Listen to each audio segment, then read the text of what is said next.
Everybody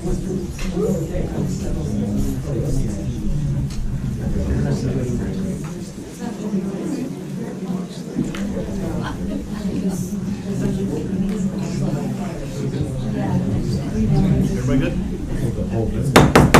Good evening, everybody. I'd like to welcome you to the East Amwell Township regular meeting of the Planning Board. Today is September 14th, 2022. The meeting is now called to order. Would you please stand for the flag salute? I pledge allegiance to the flag of the United States of America and to the republic for which it stands, one nation, under God, indivisible, with liberty and justice for all.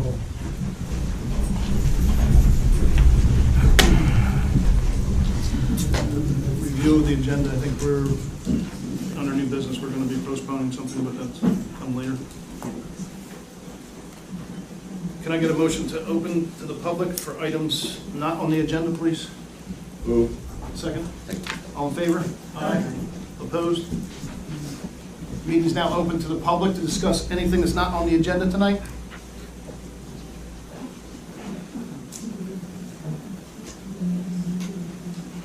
If I may, could you speak into the microphone a little bit better? Yeah, that just goes into that machine over there. It doesn't broadcast. Sorry. Okay. I'll try to speak louder.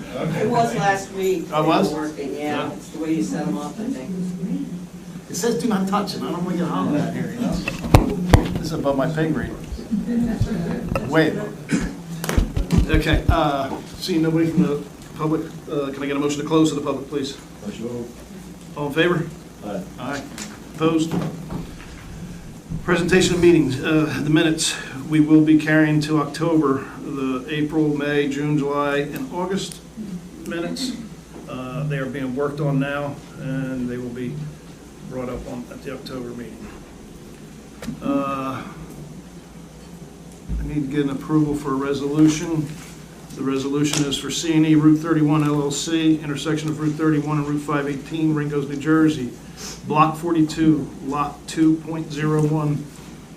Can I get a motion to approve the resolution, please? Move that we approve the resolution. Can I get a second? Second. All in favor to vote, right?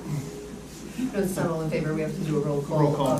Whoever voted in the affirmative on the resolution. Well, whoever was an absent can vote. I vote.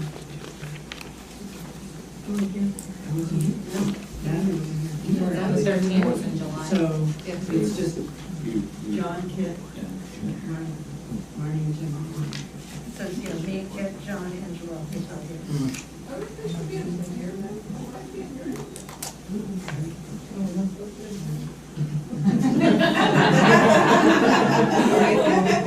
If you give me your. Yeah. We're just trying to figure out who needs to vote on a resolution.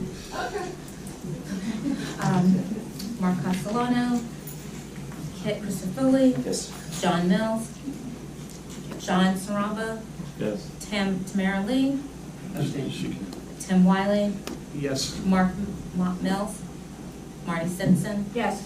Angela Lavisa.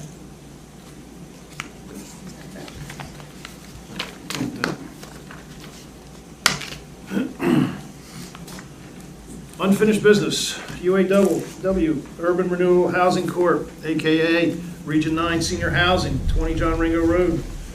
Block 27.01, Lot 18.01. It's in the Village District.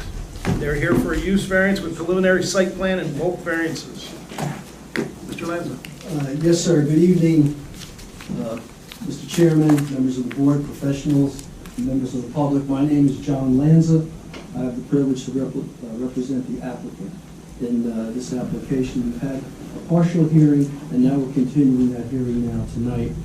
I would like to, as my first witness, because there's been some changes in the application, I'd like to recall Mr. Camero to the stand to testify not only about some of these changes, but the benefit of his project to fulfill the township's mandatory obligation for affordable housing.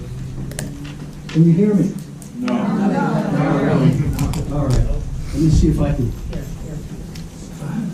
Can you hear me now? Yes. Okay.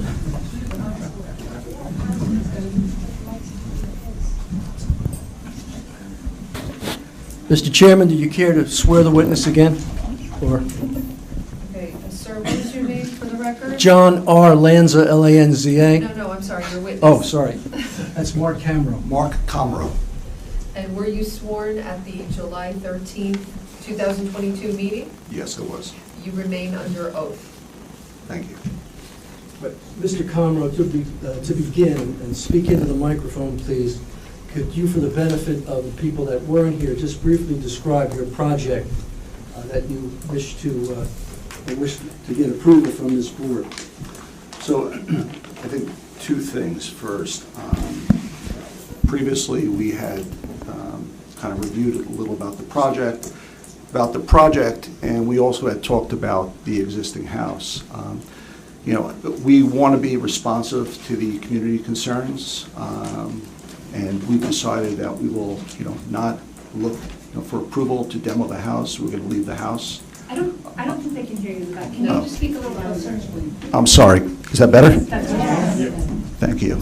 So, as I mentioned, at our previous meeting, we had talked about the need to be able to demo the house. We want to be responsive to the community concerns and the sensitivity, and we will not be putting an application any longer to demo the house. Our primary focus and our priority is to develop the 24 units of affordable senior housing in the municipality. Once we can get approval on that, and we get the approval through DCA for the funding, and we get it up and running, then our focus then will be in terms of what we're able to do with the house at that time. But right now, we will not be demoing the house or asking for approval to be able to do that. Mr. Camero, with regard to the house, the existing house, with regard to the existing house, what did you do between the last meeting and tonight to attempt to address the needs of the community, and with whom did you confer? I think a number of things that we did. We actually had met with the Historical Committee in August, and had a conversation with the Historical Committee in terms of the sensitivity of it. And again, our decision was made prior to that committee meeting. We wanted to make sure that we alerted the committee to that effect. Again, we're not sure what we're going to be able to do with the house, but we will eventually make a decision on that in terms of what capacity. Sir, how many units will you have of affordable housing on site and in your building? So in the new building, what we're looking to be able to do is 24 units of affordable senior housing on site. They will all be one-bedroom units, on average about 622 square feet each. There'll be 3 floors in the building. It is not assisted living. It is age and income restricted. Incomes at or below 60% of the area median income will be what was used. This will satisfy, the COA obligations in terms of income restrictions and set-asides that is required in terms of on COA. What benefit is it to the municipality and to the citizens of East Amwell Township that these units be concentrated in one building at this location? I think we're looking at 2 things. First thing is, when you're looking at a 100% affordable building, you're not dealing then with inclusionary zoning. If you're looking at like a 16% set aside, to be able to develop 24 units, you'd have to develop 150 units to be able to get that 24 units out of it. The consent order, at this point has been worked on with Fair Share Housing on potentially including these units in the next round of affordable housing obligations that the municipality will have starting in 2025. You use a number of 150 units, market units. What do you mean by that? So, as I mentioned, when you're dealing with inclusionary zoning, a certain set-aside has to be for affordable. So to be able to, back it out into it, it's 24 units divided by, 16% gives you 150 units. that would need to be developed to be able to net out to 24 units of affordable housing. And that would be a private development throughout the township of East Amwell, correct? That is correct. Your development would then concentrate these 24 units at this one location. Correct. Now, Mr. Conroe, with regard to the age restriction, what is that age restriction, and how does that relate to your other low-income or affordable housing projects? So for this project, there's two options that you have in terms of picking what the age restrictions are, in terms of what is called, housing for older persons. It's either 62 and up, which means that every resident in that complex, in that development, has to be 62 and up. So if somebody wants to move in that is 62 or 63, and, their partner, significant other, spouse, so on, is not 62, they cannot move into the development. It's very restrictive. The option that we had chose for this development is 55 and up, which means that one occupant in the apartment has to be 55 and older. The other occupant can be less than 55 with it. And I actually, to your point, I took a look at our other senior properties that we have. And we have senior properties, and we have senior properties that also have disabled. And I excluded the senior properties with disabled because disabled is 18 to 49, and we're not doing that here. So I looked at just our senior properties. And in our property in Hampton, Hampton Manor Apartments, it's a 48-unit senior property. In the last 5.5 years, the move-in date for the residents has been 74 years old. It's 62 and up is the designation in terms of the set-aside, but 74 was the average age of the move-in in the last 5.5 years. Our property that we have in Perth Amboy, again, the last 5.5 years, it's 62 and up, is 74.5 has been the move-in age. At our property in East Orange, also senior property, it's 112 units, 72.8 is the average move-in age in the last 5.5 years. So even though it states 62 and up, it's geared towards older persons. It's just a designation that we have to utilize is either 62 and up for everybody, where you have no flexibility, or 55 and up where you do have flexibility. Sir, how will your affordable housing project be managed once it's built and occupied? We will be managing the property ourselves as we do all our properties. I mean, we have almost 1,200 apartments in between New Jersey and Pennsylvania, in addition to others that we're in the process, no different than East Amwell in terms of hopefully building new. We own and manage our properties ourselves. We don't leave it for somebody else. How do you address the issue of on-site management for the residents of the unit? So our on-site management, our plan is to be able to have a site manager on-site 2 days a week and to be able to have a superintendent on-site 3 days a week. So we will cover all 5 days at the site. Additionally, we are on call 24/7 for all our tenants. So that will be no different here than any of our other sites that we have. All right, sir, to change topics a bit, I'd like to talk and inform the board and the public on how you intend to finance this project. Excuse me. So we're looking to be able to submit an application to DCA for funding. DCA has an amount of money available to fund for affordable housing projects. Additionally, we will also be taking a mortgage out. And again, the mortgage we're looking to take out will be through one of our entities that we have. So between the funding from DCA And the funding from our mortgage, that's what we're looking at in terms of to be able to fund the development of the project. DCA refers to what agency? New Jersey Department of Community Affairs. Yeah, sir, before you can apply for your funding, is there a requirement with regard to the hearing we're in process of? Yes, so it's unfortunate, it's, putting the cart before the horse, where we're not able to submit an application to DCA for them to even review to make sure that they will support the project until we get preliminary site plan approval. They don't need final, but they need preliminary site plan approval. So once we can achieve preliminary site plan approval, we can then submit it to DCA to see if they will, support the project. Then we can come back for final site plan approval. How does that relate to any issue with aquifer testing, water testing on the property?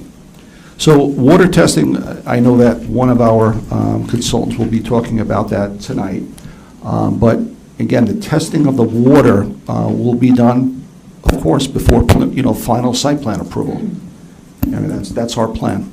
Has an aquifer test been done to date on the property? That's the reason for the consultant tonight in terms of to be able to talk about that. And the consultant will talk about the local studies and the availability of water, but there's been no pump test yet. There has not been any pump test yet on the site. And is that relate to the fact of your expense and the fact that you can't go for your funding until such time as you get preliminary approval? Exactly. The idea is, every expense or everybody that we have to bring on is costing money that takes away from the project. The goal is to be able to at least get as much approval, and especially into DCA, to make sure they're going to support it, and then we can do, further testing with it. Will all required testing be completed prior to final approval? Absolutely.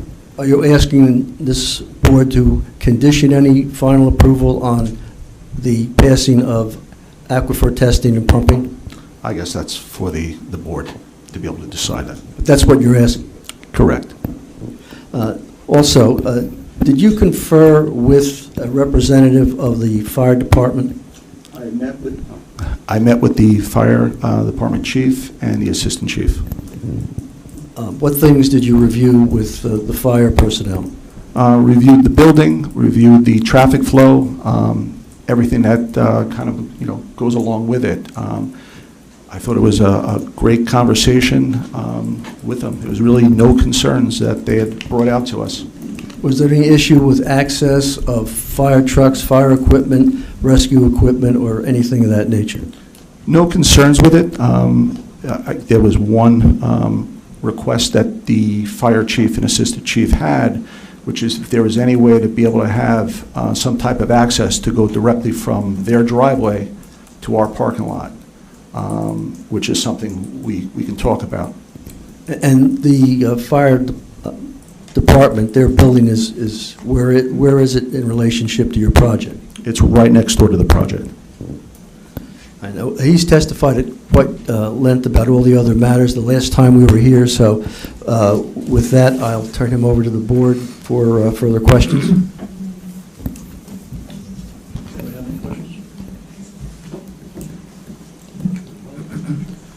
Can I get a motion to open to the public to ask questions of? Mr. Chairman? May I? Yes, you may. Okay, Jump the thank you. gun.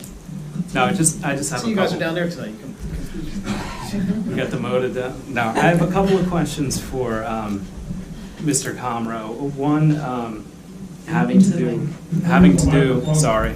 The first, Please introduce yourself. William Burr, I'm the township engineer. Thank you. So first question has to do with the status or disposition of the existing house. And I think you had mentioned that in August you were before the Historic Preservation Committee. Yes. Can you just, Yes. can you expand on the nature of those discussions, what their recommendations were? Were they the ones that recommended the house remain?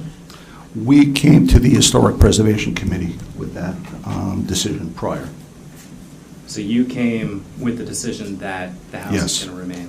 So Correct. just backing up, so when you initially submitted your first site plan application, the house was intended to remain, Correct. and it was going to be used for a certain number of dwelling units. I don't recall the number, 2 or 3. There's currently 2 apartments in the house. And you were going to reuse those apartments. Our intent was to be able to renovate that and use it as Okay. affordable housing. And then the application was amended Mhm. to demolish or remove the house. Correct. And can you just remind us what transpired to make that change happen? The amount of costs that we had received updated proposals on to be able to make it into affordable housing was just very expensive, Okay. very cost prohibitive. And then in response to discussions at the July hearing, you then approached the Historic Preservation Committee with the proposal to now retain the house. Correct. And at any point, was there a discussion about whether the house was historic in nature, or did that never? The conversation that we had with the Historic Preservation Committee was, I'm trying to remember the exact terms, John. If you remember, I had recused myself. Oh. So it wasn't a meeting. Okay. It's contributing to the village. I don't think anybody knew the exact age of the house, but it did contribute to the historic nature of the village. Okay. Sorry. So, and then earlier tonight, you had mentioned that the house is now proposing to remain. Correct. But you have not yet determined what its ultimate use is going to be. Correct. Have you narrowed it down to a certain number of options? Can you give us an idea of what it could become? Could it become dwelling units? Is it going to be a community space? I think it's relevant information, that's why I'm bringing it up. Truthfully, we have not determined that. A lot of it could come down to what funding sources are available at that time, whether it be converted back to apartments, whether it be converted to an office, whether it be converted to storage, whether it be, as you just mentioned, in terms of, other space. We're not sure yet. Okay. And do you recall how long it's been since that home was occupied? About a year. About a year. Mhm. And its current condition, what is the current condition, I guess is my question. For our standards in terms of housing, it doesn't meet our standards for housing. And that's one of the reasons that, as we talk about all our properties, we have standards. And to be able to get it up to those standards was a very expensive proposition. Okay. And would it be fair to say that you will have a plan for the use of that home at the time of final site plan approval, if you're successful in obtaining preliminary? I don't know. Okay. A lot of it comes down to, the same thing. If we were going for funding through the Department of Community Affairs, we also have to have all plans and everything done about the house to be able to submit for that funding. So we're just not sure at this point. I don't want to commit to something that we're just not sure about. Okay. You had mentioned in terms of maintenance personnel on the property, I think you said there would be 2 days a week when there would be... Site manager will Site be on manager? site 2 days a week. Super will be on site 3 days a week. What's the difference between a super and a site manager? Superintendent in terms of maintenance, site manager is a property manager. Okay. And what hours would they be on site? Could be 8 to 4. 8 to 4? And then, but 24/7 availability to your staff? Or As we to have for your all personnel? our properties, 24/7. Okay. And in the event of an emergency, can you give us an idea of how long you would think it would take somebody to respond? We, without getting into specifics, we're actually looking at other sites, actually made an offer on an existing building not far from here. Same thing. I mean, we'd be able to, share services, so, we're talking about, 10, 15 minutes away. Okay. And you had mentioned you had a meeting with the adjacent fire department, with the chief and deputy chief? Yes. Did they give you or issue anything in writing to you summarizing, or did you issue anything with them? But one of the comments they had was that they would like to see a cross access or a driveway from their property to your parking area. It doesn't need to be a driveway, as they described it. It can actually be some large, I guess, concrete stones that grass can still grow up through that, if needed, can still drive. So they just wanted a point of access. A point of access that Okay. will not be for the public, but it will be for any emergency vehicles. And is that something that you can accommodate? We have no problem doing that. Okay.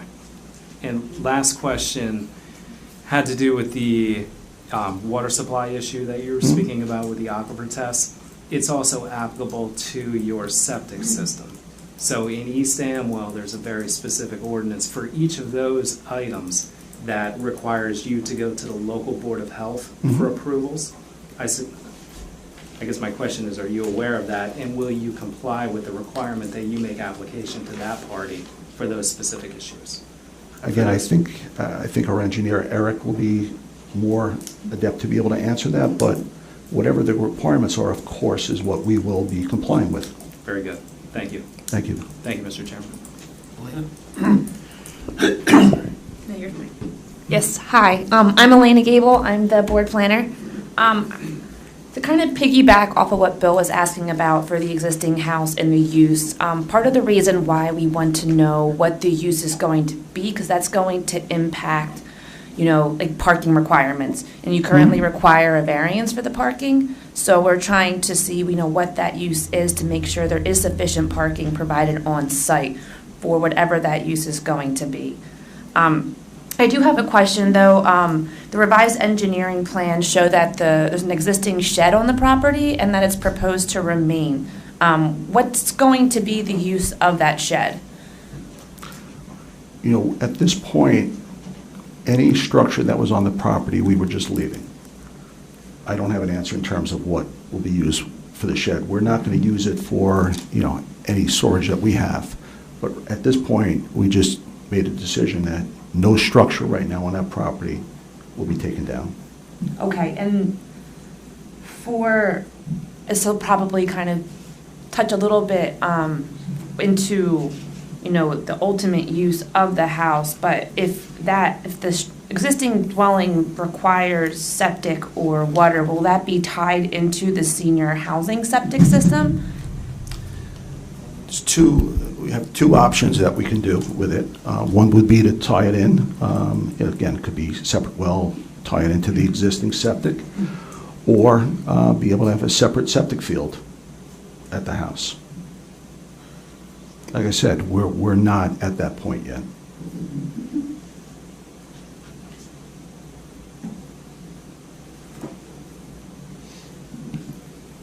I think that's all my questions for now. Thank you.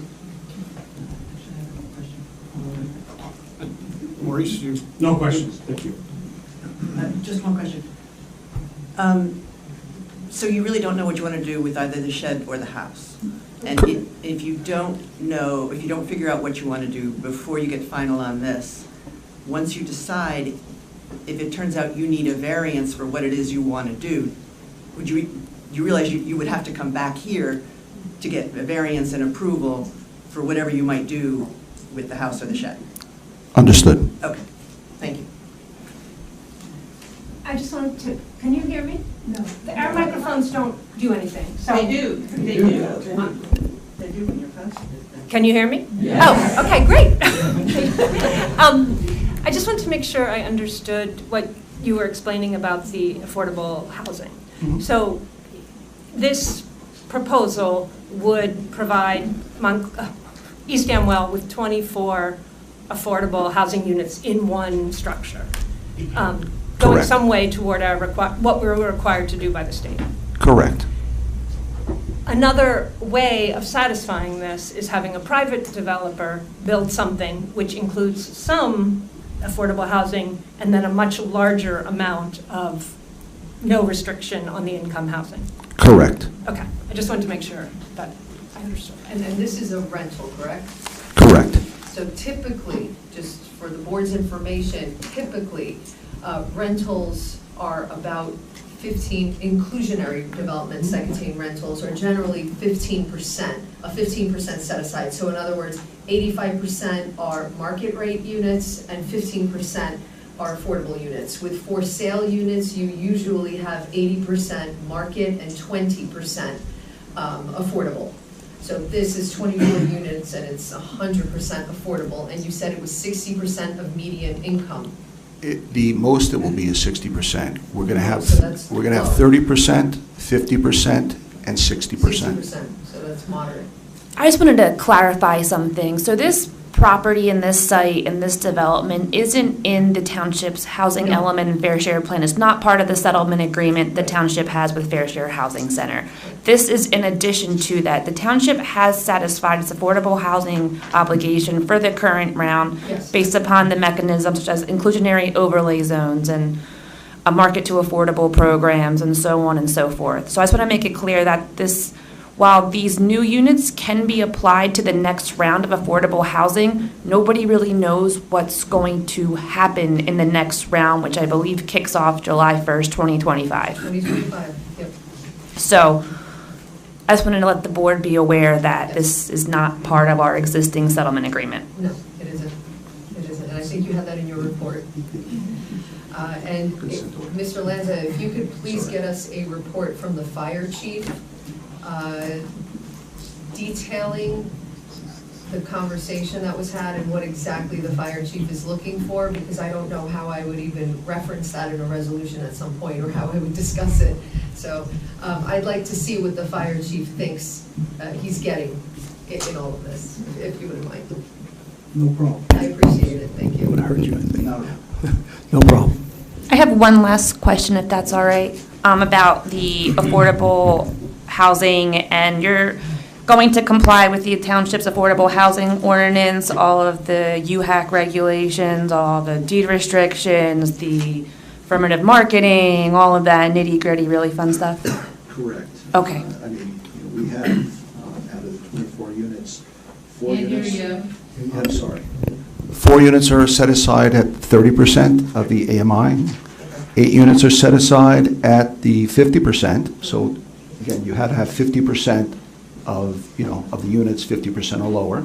And then 12 units are going to be set aside at 60% of the area median income, which satisfies the obligations. Yes, I appreciate the clarification, because when you said 60%, I was assuming that they would be, this was 100% moderate income development, but you are complying with UHAC. Correct. Okay, thank you.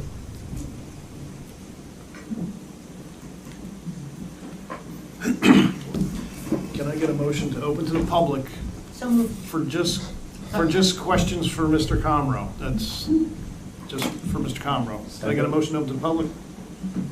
So moved. Second. All in favor? Aye. We're open to the public for questions for Mr. Comro. Yes, ma'am.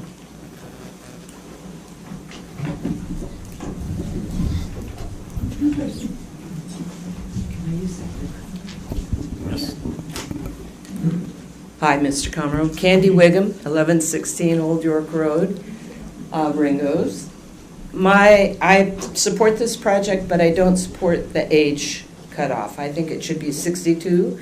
I don't understand why this particular project is 55 when the others have been 62. And I'll tell you my problems with it. One, At this point, ma'am, I'm sorry, right now, we're just asking the witness questions. So if you have a question for him, this is the time to question him. We are going to have an opportunity at the end of the hearing for any comments, any testimony that you would like to give. you can ask why. Yeah, you can Well, ask that's what I why. was gonna do. Yeah. Could you then elaborate on why the cutoff is 55 instead of 62?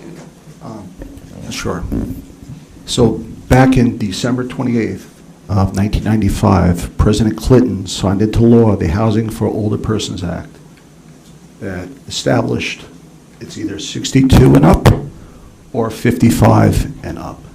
Our other buildings that were all developed back in 1980, 79, 81 are 62 and up with the ability to have, younger occupants also in that, in their apartment. Can you clarify that for me? I thought you had said that if it was 62 and up, they couldn't have younger people in the apartment. Since the new law was established, you cannot have, in new developments, post 1995, it's either 62 and up for everybody, or 55 and up for at least one occupant in the apartment. Previously, or other sites that we have are 62 and up, but they had the ability to have also younger occupants in the apartment with the 62 and up. That's no longer in effect.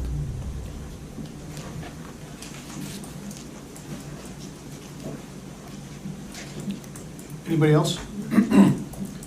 Francis? I do. Francis, Oh, I'm sorry. I can project. I'll come right back. You want me to go over there or project? Well, I have a big mouth. I don't know why. I won't if I do the ground checking. Yeah, thanks. Francis Gavigan, as you know, 123 Wurtsville Road. My question has to do with the and younger. I mean, there's a lot of people in the sandwich generation, their kids never graduate to life on their own.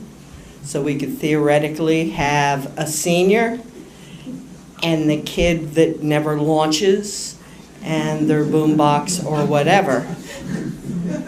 You know, they made a movie.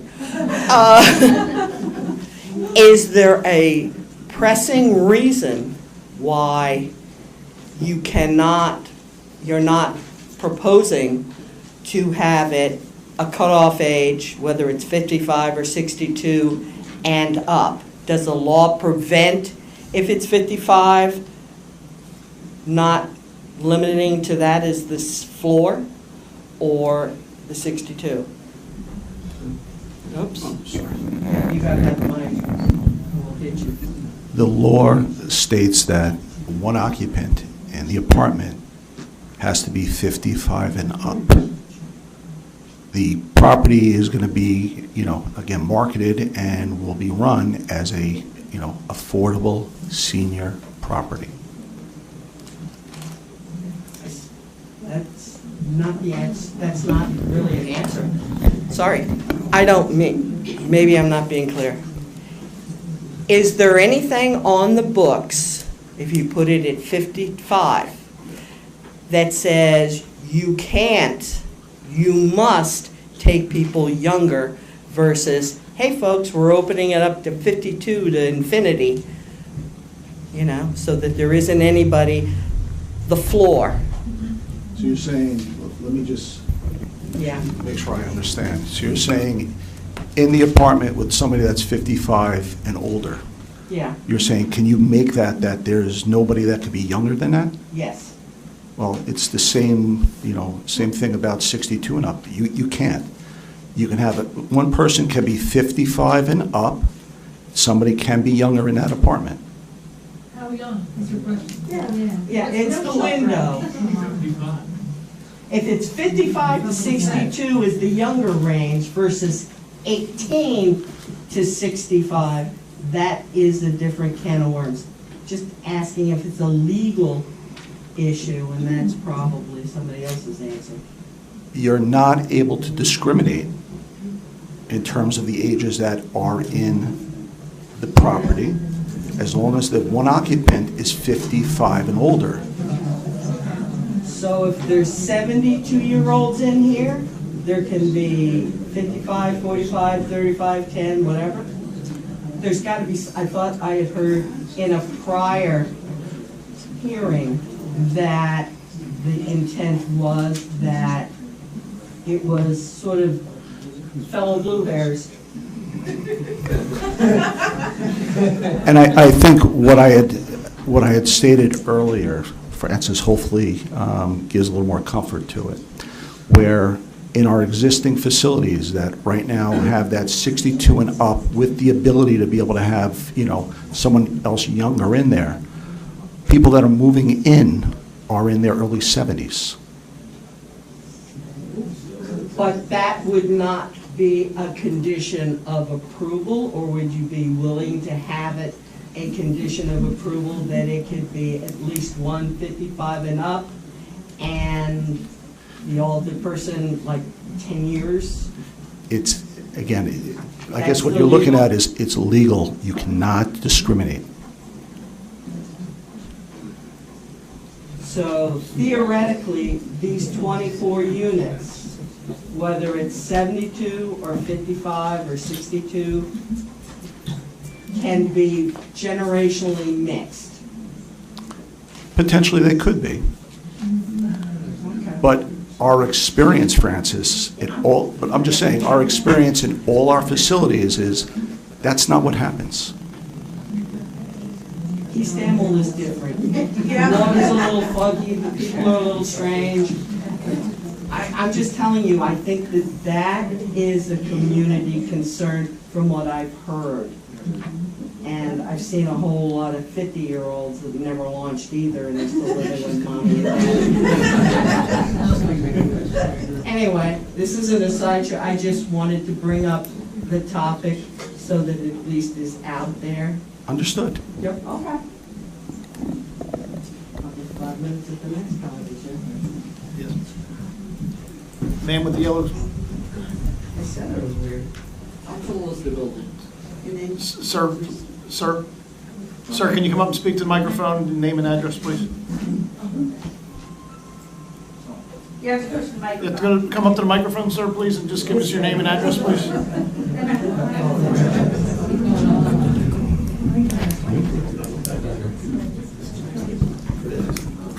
How tall is the building? How tall is the building?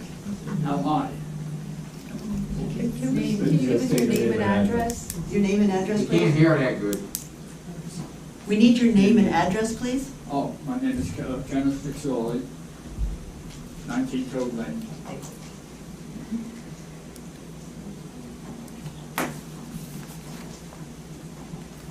How tall is the building? Good to go? Again, unfortunately, our architect's not here, but the building is, 38 feet, 5 inches. 38 feet, 5 inches. I say 40 feet high. How? At the highest point, Fire company, yes. Could they reach the top of the building? We discussed, the size of the building with the fire department. So they could reach it, so if there's a problem, then people on the upper floors have no problem getting out. Again, I discussed and reviewed the project with the fire department. I'll tell you, I wouldn't approve it. The national requirement in New York City, I wouldn't approve that, except if they put fire escapes on it.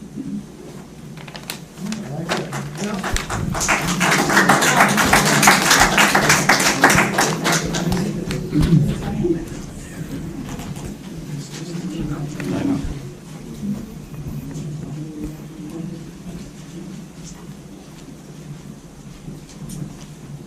Hello, my name is, can you hear me? Can you hear me? Yeah. My name is Les Hamilton, 23 High Mowing Road. Will the East Amwell Board of Health be able to review and comment on all the well and septic plans, witness all the well and septic tests, and comment on the results? Again, I might be speaking out of turn, our engineer should be answering, but whatever is required, of course, we will be doing. But will the Board of Health have input? Again, I don't know specifics, I apologize, but whatever's required, and when our engineer testifies after me, please, All the way in the back, ma'am?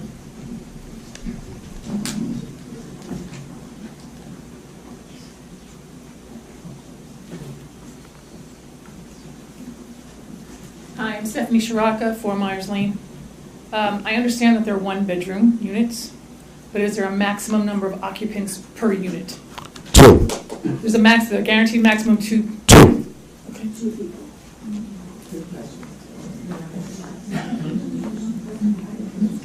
Ma'am? Teresa Martin, 15 Fox Hunt Road. My question is, and this may be early, if you're doing leases to each of these individuals, how long are you planning on leasing these? Or is this going to be an in-out, constantly people moving in and out? No, I mean, just like any lease, leases for a year. A year? But that is the typical lease. But, you know, we don't see seniors moving out. I mean, it's not a large turnover. As long as they don't have children or But again, riffraff with them. our experience is that You don't know seniors- East Amwell. Sir? Oh, go ahead, Nick. No, go ahead. Back to what, Name? Noel Wiggins, 75 John Ringo Road, so. Back to the question with the 55 and the kids never leaving home. We have a small school system. And so then that means that you're gonna have kids living with their parents, filling up the school system that is overcrowded to begin with. So who's gonna monitor whether there's 2 children that are living in the house? Who's monitoring that? And what happens if there are 5 kids living in the 1-bedroom unit? Actually, give me a second. They're not gonna lose 2 people per unit. Yeah. But if they sneak more in. Yeah, they're gonna. I believe the law is that they can't do anything about it. And then you can't get them evicted, and then, yeah. Let's stick to the questions, please. It's not an open discussion here. So the law actually states that refusing to rent to households with children is allowed under the exemption for housing for older persons, which is what we're talking about, as long as the age restrictions are met. And that's really important. When you were asking before, I don't know if it was Bill or in terms of the site manager, in terms of what they do, very important that the age is verified and constantly verified with it to make sure that, you know, you don't, you know, have people that are moving in that are not at that age restriction, because, you know, you have to comply with the law. Right, I'm saying if there's children that are 10 years old, 12 years old living there, there's nothing that you're able to do about that, so you're gonna also have children that could be living there, correct? I'm sorry, I thought I just answered that, you know. You didn't say, well, about the children living in the 1-bedroom unit. I can, you know what, rather than just conjecturing, let me get the full details on that for you. Okay. Or for the And board. also, who's gonna be maintaining the property? Cutting the grass, shoveling the snow, and so forth? Contractors that we hire. No different than any of the other properties that we manage. We have landscaping contracts, we have snow removal contracts, extermination, maintenance on elevators, maintenance on heating systems. I mean, it's a requirement that we have. And my other you're a nonprofit organization? Correct. Okay, so how does that benefit our town with the taxes? I don't understand. So with you paying Oh, taxes? So what we're looking for to be able to work with the council is on a pilot, you know, payment in lieu of taxes. Yeah, can you explain that a little bit?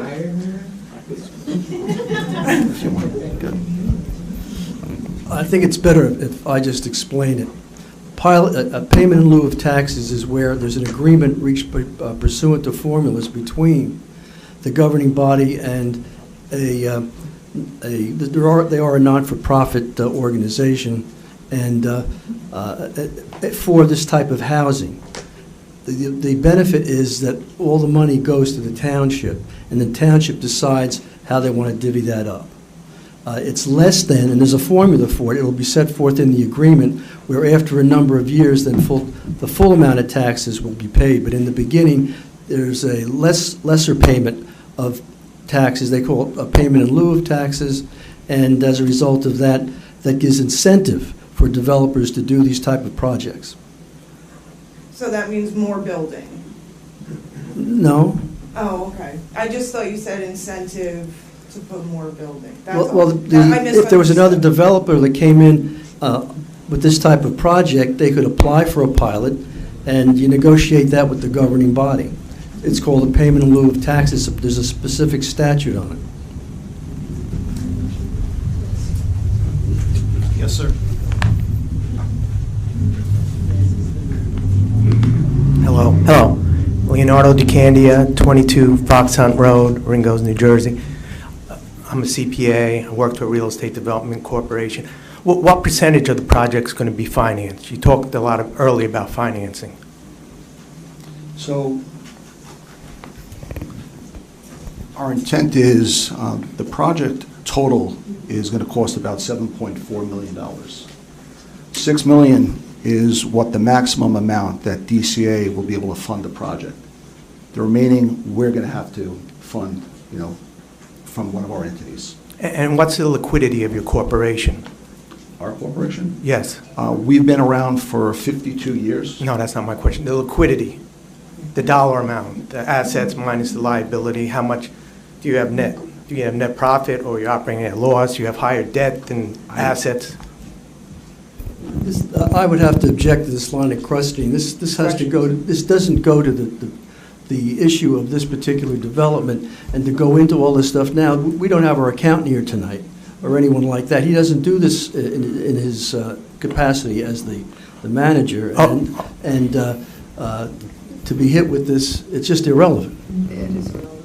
Okay, well, I'll ask the question. What would happen if the project will get started and doesn't have the funding to be completed?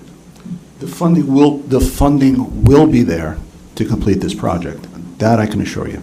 But you said you haven't been approved yet, or have you ever been applied for funding? I think I mentioned it earlier that we can't apply for funding from DCA, Department of Community Affairs, until we can obtain at least preliminary site plan approval.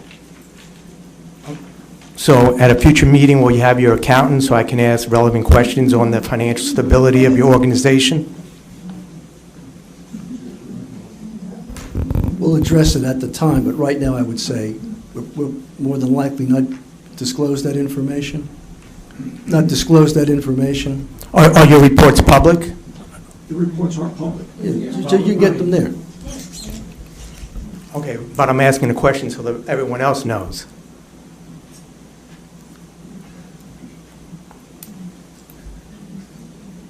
Is the company operating, are they a profitable company, or are they close to bankruptcy? He's testified to all the properties they manage, 1,200 units all over in 2 states. They've done it successfully for 50, I don't know how many years. And the only way this project gets off the ground is if they get their funding. If there's no funding, this doesn't happen. But in my experience in the past, if a company doesn't have liquidity in order to pay more than, or when they finance something 90 or 100%, they have difficulty making the payments. The thing I can state, and again, I'm not an accountant, is we do have the liquidity. All our statements are online. It is public.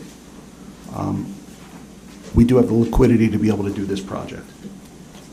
Are your other places 100% fully occupied, or they have vacancy? We might have one vacancy in a development, or 1 or 2 vacancies, just based on turnover, but we are, quote unquote, call it 100% occupied, with actually long waiting lists for seniors to be able to get into our properties. Okay, I'm done. Thank you. Thank you, sir.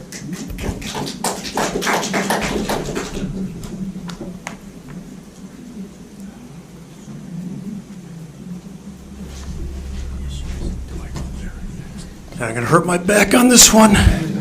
Kevin Ostrander, 174 Old York Road, Ringgoes, New Jersey. So just a few questions for you. I don't really know that much about the project, but more on the business side of things. I'm kind of wondering, so when I look at your website, I see a lot of very large properties. I don't see a lot of small properties in very rural communities like this. Can you tell us, out of the 1,200 properties that you folks have, how many are in communities like this that are about a 24-unit property in the portfolio? Yeah, because you got a lot of big buildings. We do have some older, larger buildings. Yeah. Our smallest site that we have right now is in Hampton, which is a 48-unit senior property. Yeah. We are also in the midst of working with planning boards also on 2 other projects, one in, I'll call it Central New Jersey, and one in upstate New York that is more rural than East Amwell. We're actually looking to be able to develop there, converting an old school that's 100 years old into affordable senior housing. Is that kind of the trend for your organization now, going into smaller communities? Is that where the demand and need is, I guess is what I'm driving at? These days, I think it was Ronald Reagan had eliminated a lot of the funding at the time, back in 1986. Prior to that, you were able to do a lot of these big developments. So all the large developments that we have and that others have in New Jersey were all built in the early 80s. Now it's all done on what they call, tax credits, where you're selling, it to the investors, or through DCA. And DCA allows up to 25 units is the max that they'll fund a project for. So DCA is 25, and tax credits, usually you can do between 50 and maybe 60 units for a tax credit project. That's it these days in terms of it. But, we actually like the smaller projects. Okay, yeah, thanks for that. Just a couple more, I guess, follow-ons to that. So do you have a waiting list for this property now as part of securing financing? No. But you do have a waiting list for just general properties or select properties? How does that system work? Every property is unique. Okay. Every property is standalone, has their own waiting list. There's no central waiting list. Okay. I guess when you guys look for a property like this, do you actually conduct primary market research then to decide on the best location and then look for the demand and then try to match up a size with that demand? And if so, how many residents in East Amwell that are currently here would have been part of that kind of pool that you looked into? So I'd answered, again, I'll just rephrase or restate what I mentioned in the July meeting. Yeah, sorry, I was not here for that. No, Yeah. not a problem. So to determine the feasibility of a proposed project, something called a capture rate tool is used. The capture rate is defined as the number of units in a project divided by the net demand. That net demand is the number of households which are income eligible and can afford to pay the rent minus the number of comparable subsidized units in a market area, which is your primary market area. A capture rate of less than 6% is considered to be favorable. The analysis showed that the capture rate for the proposed development in East Amwell and Ringoes is less than 1.1%.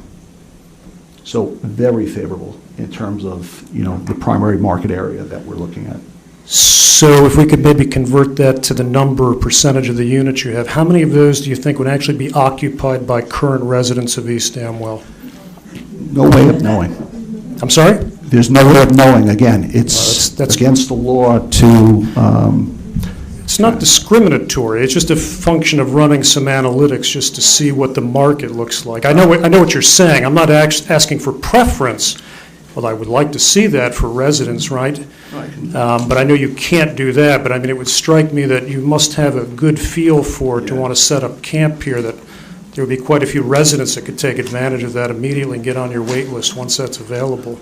Well, kind of go through that with you. So in East Amwell, 1,762 residents are in the 55 and older with it. So it's 45.4%. In Huntington County, 36.1%.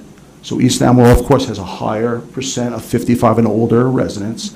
New Jersey, 29.9%. Okay. So you don't have a number is what it comes down to, right? I mean, these are broad cuts. I understand the population dynamics and whatnot, but you really don't. Yeah, you don't have it cut with income, et cetera, right?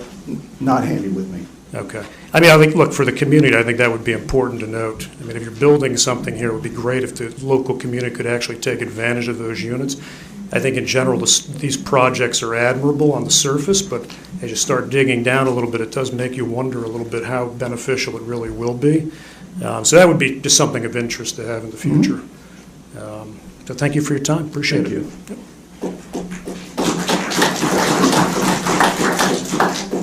Anybody else from the public have questions for Mr.? Yes, sir. No, go ahead.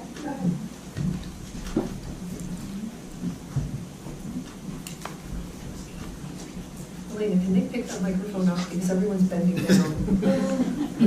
Yeah. Just a little bit. Yeah, we can move it over to the ledge, so. Oh, we can touch this one. But no, we can't. Do not touch. Mike Gibson, 59 Route 604. After looking at the building and some of the information that's on the website there, one of the things that struck me was that, okay, you're talking 3 stories, and 3 stories means that you may have to get an aerial ladder for the fire department. And that's big bucks. You're talking $1.5 million. All right, is this a question for the witness? Well, it's because we're going for a high-rise building like that. Correct, but you have to ask him questions of his testimony. If you have questions about the fire apparatus, maybe the engineer will have that testimony and you can ask him. But he really didn't testify with Okay, 'cause- regard to the apparatus. You did testify with regard to some access with the fire chief. So you can ask questions with regard to the testimony that he gave. Okay, when will we have the written documents for the speech between him and the fire chief? I've requested Right. for their attorney, Mr. Lanza, to provide that to the board, so as soon as you have it before the next meeting. Yeah, we'll contact the fire chief. The ball will be in his court at that time. Okay, and we'll follow up to make sure that he submits it to the board. Okay, very good. Thank you. Yes, ma'am. Again, it's Teresa Martin, 15 Fox Hunt. Question, you mentioned that possibly the house would be used for 2 units. Does that mean we're going to have a total of 26? Or will you shorten the building to 22? It would be, if we ended up renovating the house for apartments, it would be an additional 2 units. Thank you.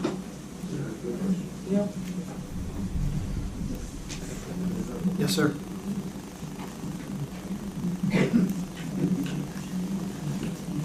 Leonardo DeCandia, 22 Fox Hunt Road. Do you expect to have any variances that you have to do for the well or the septic for this property?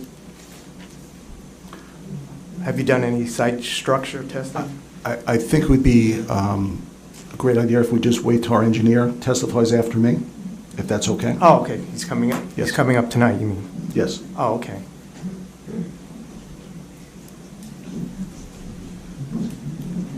Anybody else from the public? Can I get a motion to close to the public, please? Second. All in favor? All right. Thank you, sir. Thank you very much.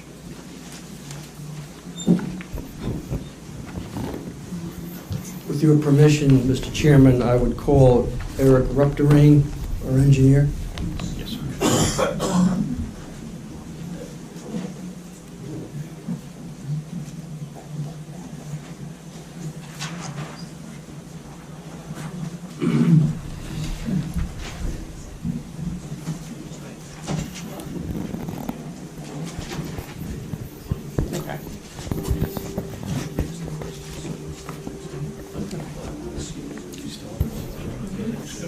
Swear the witness. Mr. Lorraine, you were sworn at the last hearing, correct? Correct. And you understand that you remain under oath? Yes. Thank you. All right, sir, could you explain for the public your role in this project? So I'm the civil engineering on the project. My office To answer some of the questions that has already been raised, my office completed the soil testing for the septic system. I think about a year and a half ago, we completed those. We also prepared the civil plans that the board has and that's on file with the township that shows the site layout, all of the lighting, landscaping, grading, and so forth. Sir, we didn't have many members of the public here the last time. Could you just generally describe the project as projected by the owner and designed by you? Certainly. So, as Mr. Comer explained previously, what the applicant is proposing, it's a 3-story building that's going to be located towards the back of the property. This map does not show it, but this hatched area that hopefully everyone can see. This hatched area actually represents wetlands transition area. That's an area of the property that we cannot disturb without permits from NJDEP. The applicant's proposal does not require any permits from DEP. The applicant deliberately chose to locate the building in such a manner that it would not impact any of the environmentally constrained area on site, the wetlands, the stream that's located towards the rear property line. Additionally, the detention basin that the applicant is proposing, one of the changes that we made to minimize any impact to the wetland to the wetlands and transition area, is to revise the drainage design by regrading the basin slightly and also moving the discharge point outside of the wetland transition area. The applicant, as a part of this 24-unit development, obviously East Amwell Township doesn't have any public sewer system, so what we are proposing is an on-site septic system. This darker rectangular area, that's where the septic is being proposed. The little, I guess, rectangles with the slashes through it, those are the soil testing that were completed about a year and a half ago for this particular project. The testing was witnessed by a representative of the township at the time when the testing was done. The final design of the septic system has not been prepared or submitted to the township or to the county. That will be done pending the decision from the board. Additionally, what the applicant is proposing is a parking lot that actually provides 36 parking spaces.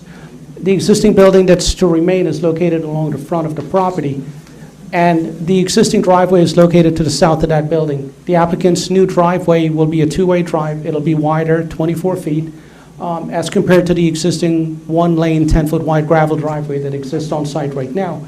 The driveway is going to traverse the property in an easterly direction. There's going to be parking that's proposed to the north of the driveway, and then there's going to be additional parking that's proposed directly in front of the building. The parking that's required for this project is 48 parking spaces, and the applicant is proposing a total of 36 parking spaces. Based on conversation... Route 31 is? Route 31 is down here, off the page. 31 is down here, 202 is 202-31, I guess where it changes is somewhere over here. That's right there at the top left corner. This is the firehouse property right here.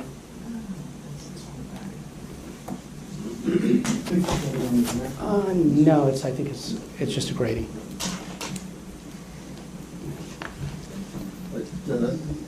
Sir, since your testimony the last time, have you made any changes in your site plan? Yes. So the changes essentially that we made to the site plan is the original application that was presented a couple of months ago to the board. We indicated the existing 2-story home to be removed. Since that board meeting, the applicant has decided to retain the building. So one of the changes made to the site plan is to show that this building will remain. It's still unclear at this point what we will do with that structure, but the plans have been revised to show the building to remain. And the other change that was made is to revise the drainage design so that we can eliminate any wetland disturbance. Could you describe the stormwater management plan as it presently exists?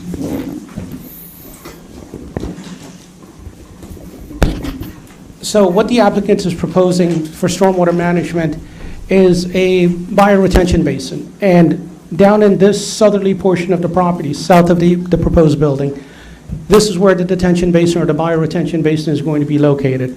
All of the stormwater from the property is going to be collected in inlets, a series of inlets, and discharged into the basin. There's a small portion of the property right now because the grade from John Ringo's Road into the property rises up and then it reaches a high point, and then it starts to drain back down towards the stream that's located along the rear property line. This small portion of the property will continue to flow out into John Ringos Road. The design that our office prepared does not increase any of the runoff towards John Ringos Road. The detention basin is proposed at the back of the property here. It meets all of the requirements in the residential site improvement standards. The, Page of your plan that you're referring to, has this plan been filed with the board? Yes. and what page is it? So the sheet that we're currently looking at, this is titled Grading Plan. It's sheet 6 of 13. And the previous sheet, this is sheet number 5, and this is titled Detailed Site Plan. And the detailed site plan is what you were referring to before we discussed the stormwater management plan, correct? Correct. Can you describe the traffic flow? that you anticipate for this project? Certainly. So as I indicated previously, the new driveway is going to be a two-way drive. Ingress traffic will move once they enter into the driveway. They'll move in an easterly direction towards the rear of the property. They could loop towards the front of the building and parking one of the designated parking space. Or if they need to exit the property, there's a parking space, or what would have been a parking space at the end of the parking area that's going to be striped and signed no parking. And that's going to allow anyone that turns into the site, if they need to turn around for one reason or another, in the event that these parking spaces are taken, that they can turn around and exit the property. Traffic exiting the site, they could either go north on John Ringos Road, or they could go south towards Route 31. Do any of the parking spaces exceed 150 feet from the building? Yes, the parking spaces that are located directly to the north of the proposed driveway, those parking spaces are greater than 150 feet from the building. The parking spaces directly in front of the building are all within 150 feet. Why is it necessary to have parking spaces that are greater than 150 feet as required by the ordinance?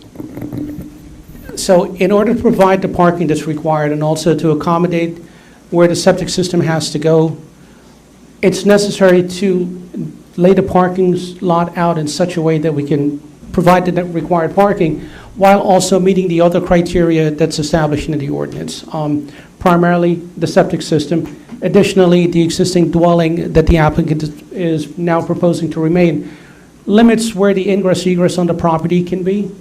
So by virtue of some of the environmental constraints, the wetlands at the back of the property, the floodplain, and the stream that's located along the rear property line, it leaves us with this area, this chunk of the property, which is a little bit over an acre. It's probably about an acre and a half, where we could actually develop. So is your testimony that it's the topographical issues that force the parking to be where it is? Correct. That's all I have, Mr. Chairman. I pass the witness. Board, any questions?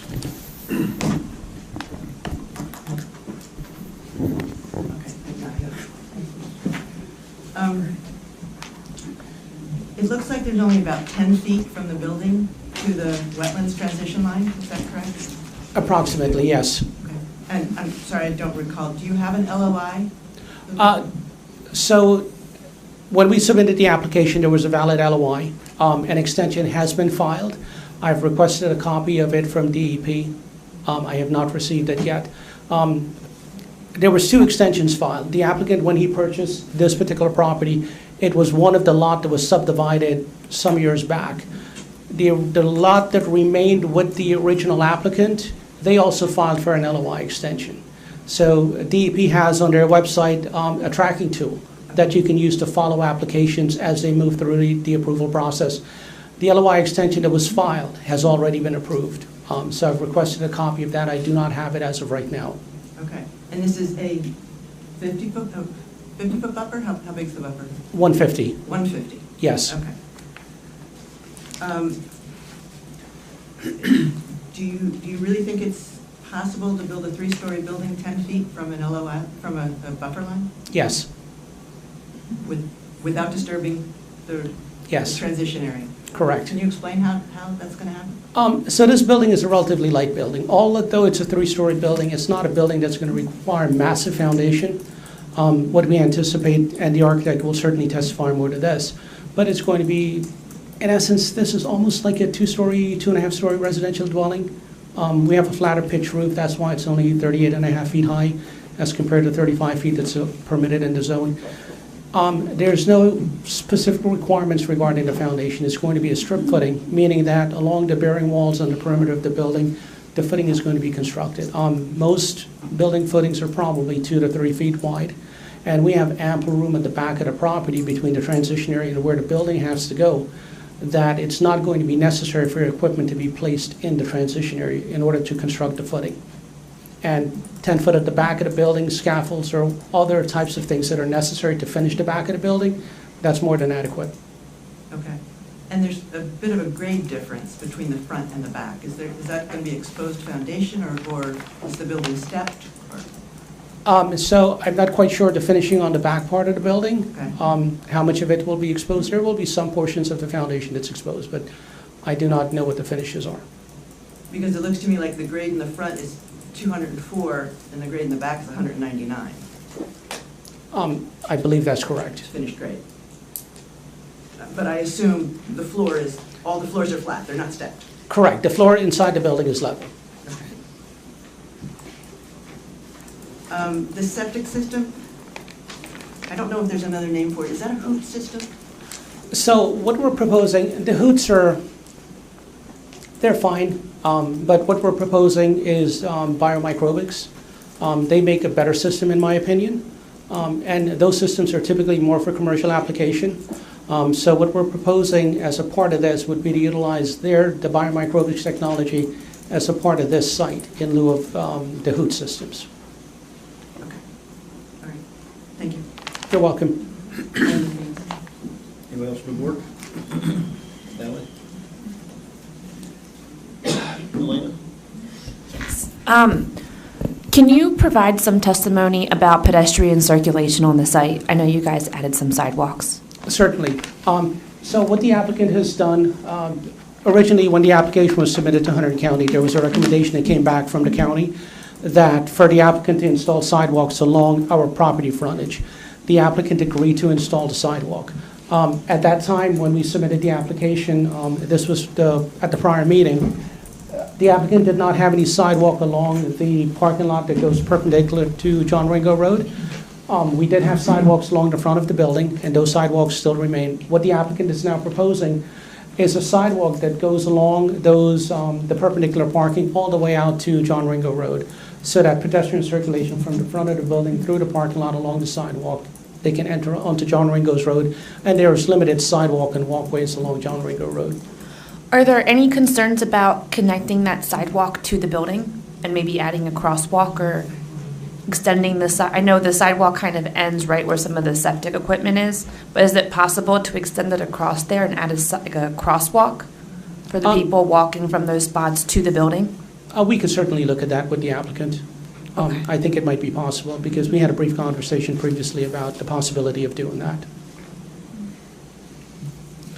And then I had a couple questions from my report that I had issued previously. Let me just find it. I have some questions about the lighting plan that you guys submitted. Will the lighting be dimmed at night or reduced? So I will have to defer that to Mark, but I believe, like, with these particular fixtures, there are many different ways that they can operate. So in terms of the lighting at night, if they're dimmed or turned off.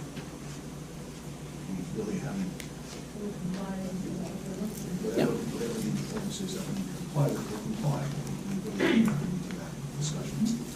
Okay.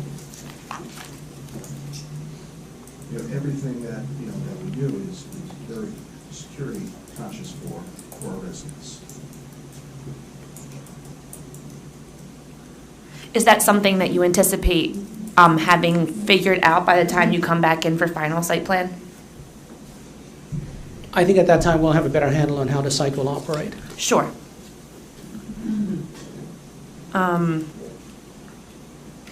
then I just had a question about the landscaping. Can you confirm whether or not the species that's been selected for the site are native to New Jersey? Yes, they are. Are there any that are listed on the NJDEP's do not plant list?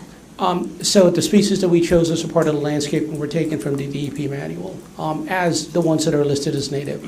I would assume that if they're listed as native, that it would not violate anything else. I would hope so too. And then I had a question about the parking space, and I'm not sure if you figured this out yet, but will each of the spaces be assigned to a unit? That I'll have to defer to the applicant. We haven't made that decision yet. Okay. We are flexible on that.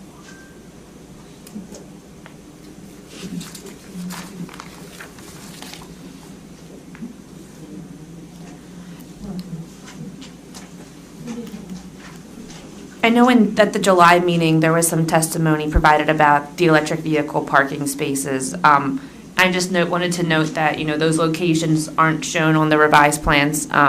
Obviously, when you guys come in for final, I would like to see, the electric vehicle charging spaces noted. Correct, and the applicant has agreed that we will certainly show those.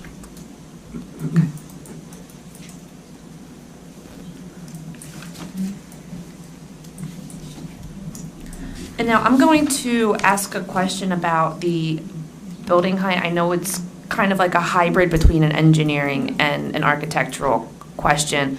The township's ordinance defines building height in a specific way. I believe it defines it, it's like the average elevation along the front of the structure facing the right-of-way.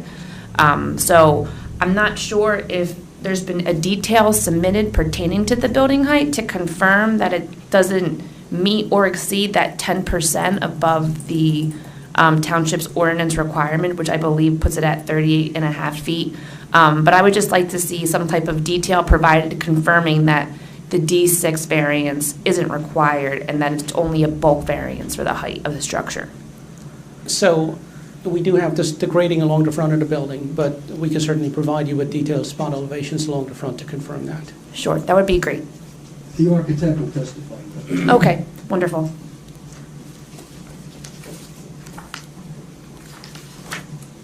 And I think that those are really my only questions at this point. Thank you. Excellent. Bill? Hi, Eric. I want to confirm the parking counts as well. You had testified a little earlier that 48 spaces are required, but I think your plan shows 44. What's required in terms of overall parking?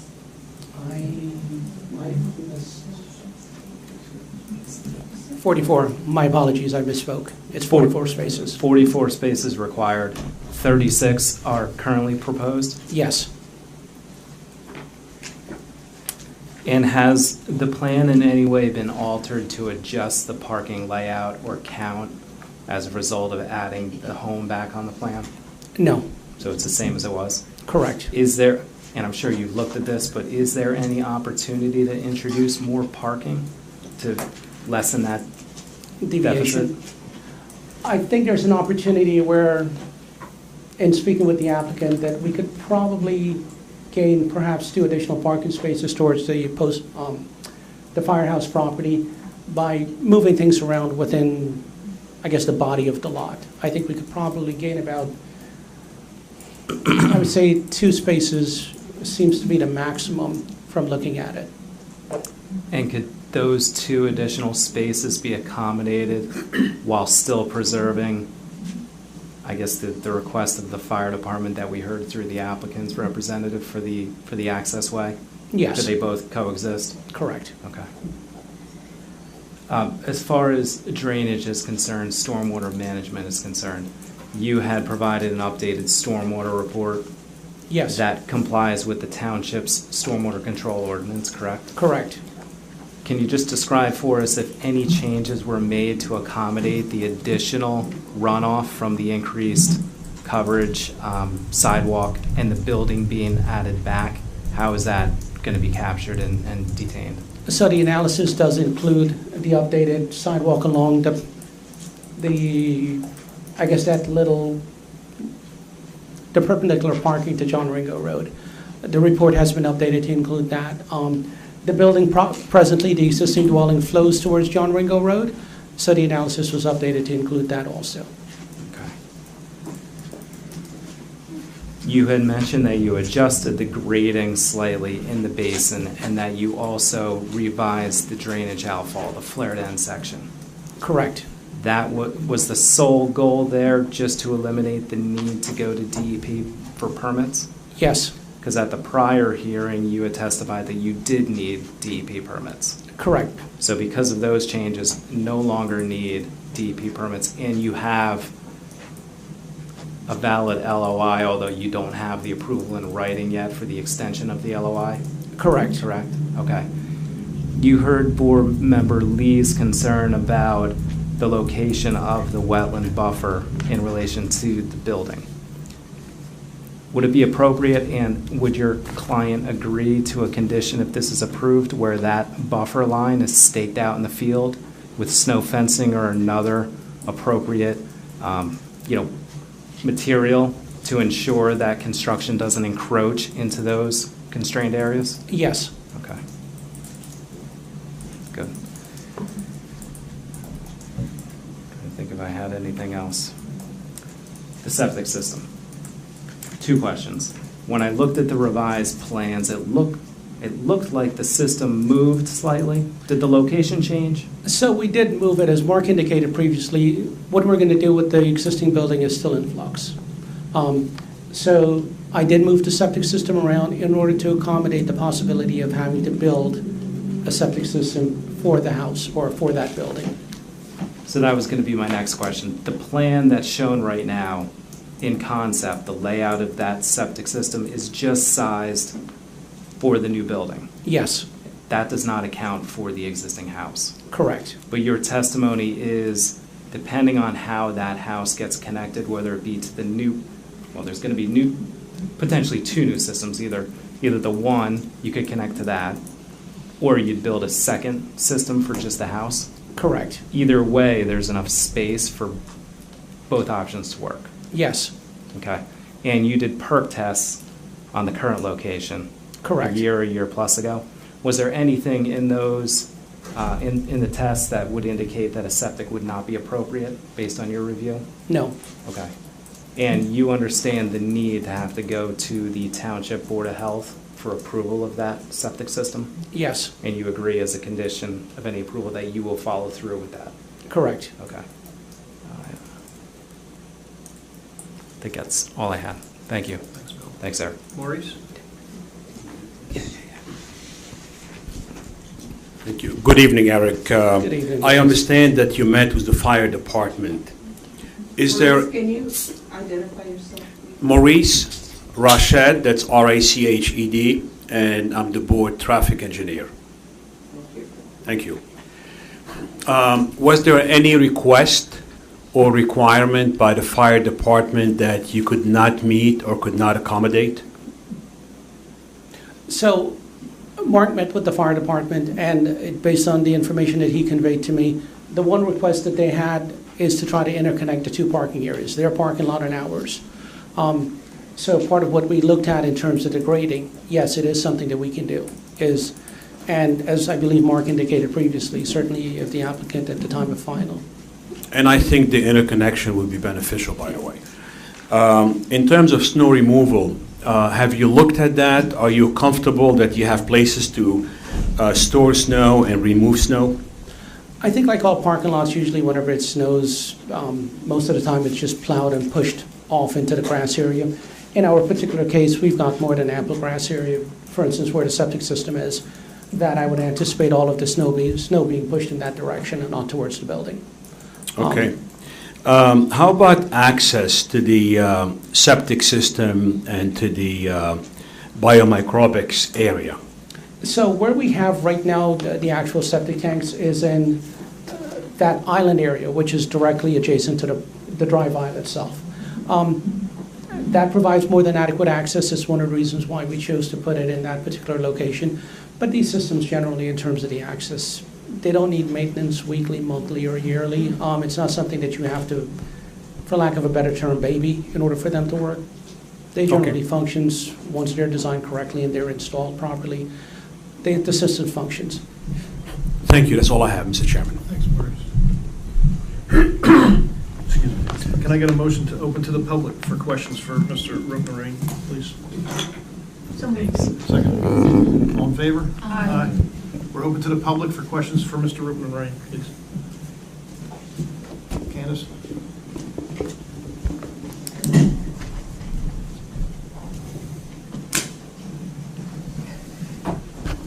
Hi, Candy Wiggum, 1116 Old York Road. I have questions about the parking. How many handicap spaces are going to be set aside? So 2 is required by code, and the applicant is proposing 2. Okay, and that's adequate for a senior? I'm sorry, I'm sorry that I have to do this right now.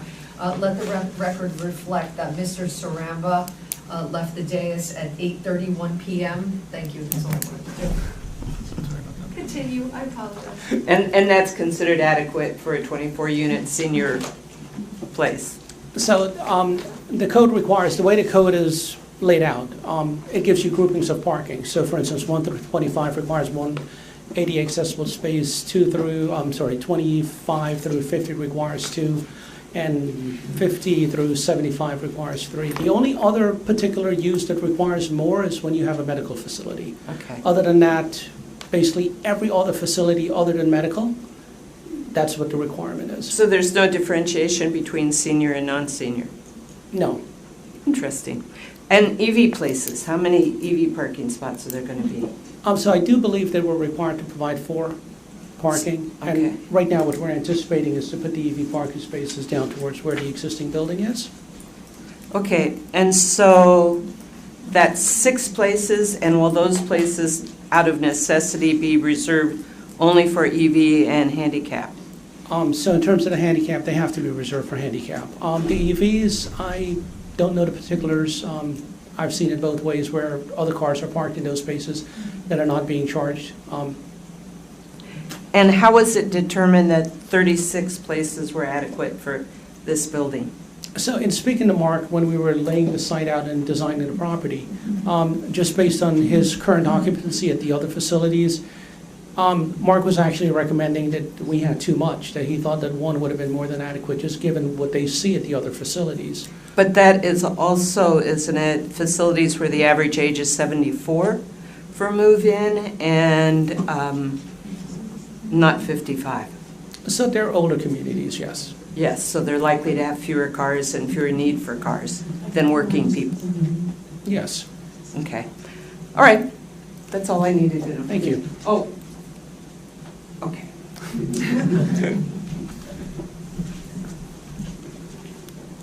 Yes, sir, right here.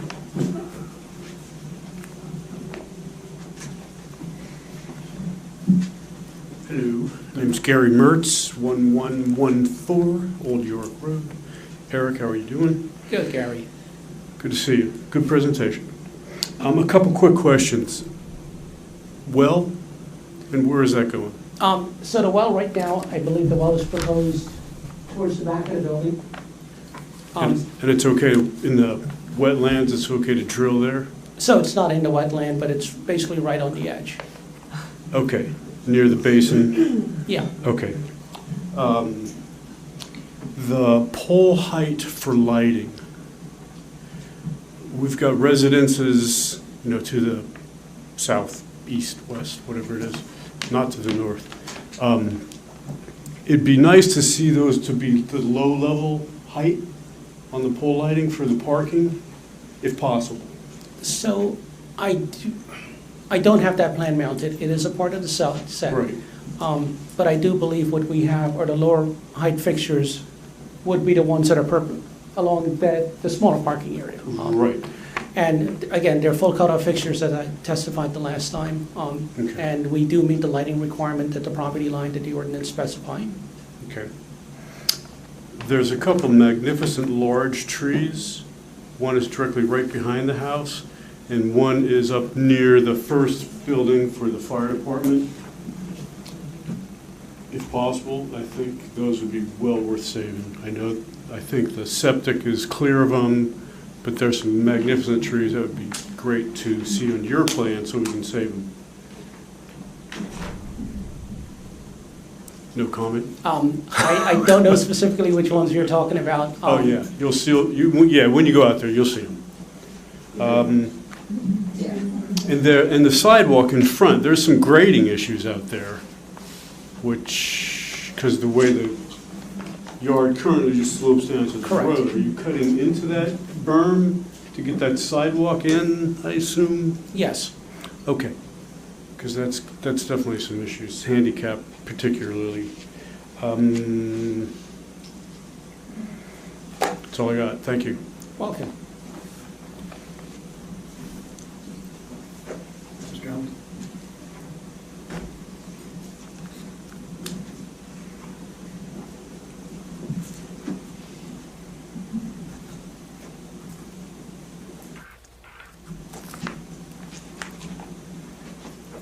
Hello, How are you? can you hear me okay?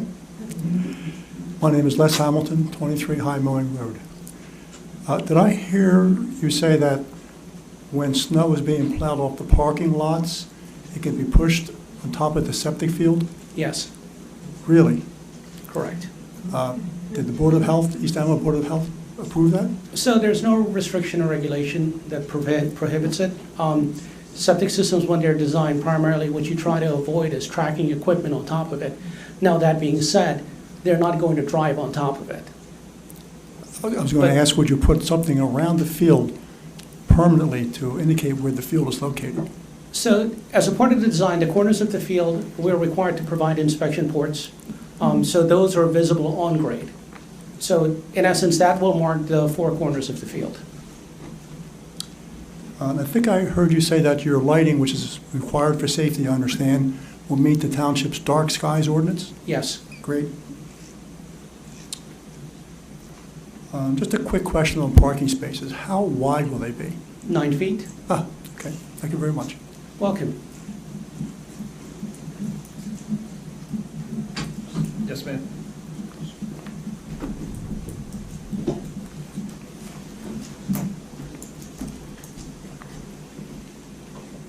Emily Deadweiler, 107 Snydertown Road. I just have a quick question on the septic system. How large is it? I'm sure it's in the plans. I did not read them, I admit. So I don't recall the exact square footage. I could certainly provide you with that information, but I don't recall. I was looking actually for gallons. So the septic is being, if I remember correctly, I believe it's being designed for 4,800 gallons per day. That's what surprised me, because you said you didn't need DEP approval, and I believe that requires DEP approval, and I was just like going back and forth in my brain on that one. So there are two different aspects to it. Okay. In terms of land use with DEP, which deals with wetlands, flood hazard area, riparian zones, we don't need that. Got it. But absolutely, the septic has to go through not only the local process, but we do have to go through DEP. Okay. Primarily because of that discharge rate. Okay, that's what I was just checking on that. Just Understood. my own, thank you. No problem.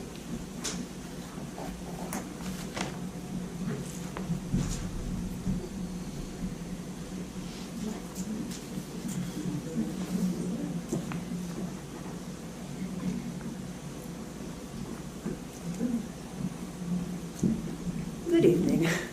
Laura Olson, 1123 Old York Road. I do have something about the septic. I didn't get to the July meeting, but I did listen to or watch the video.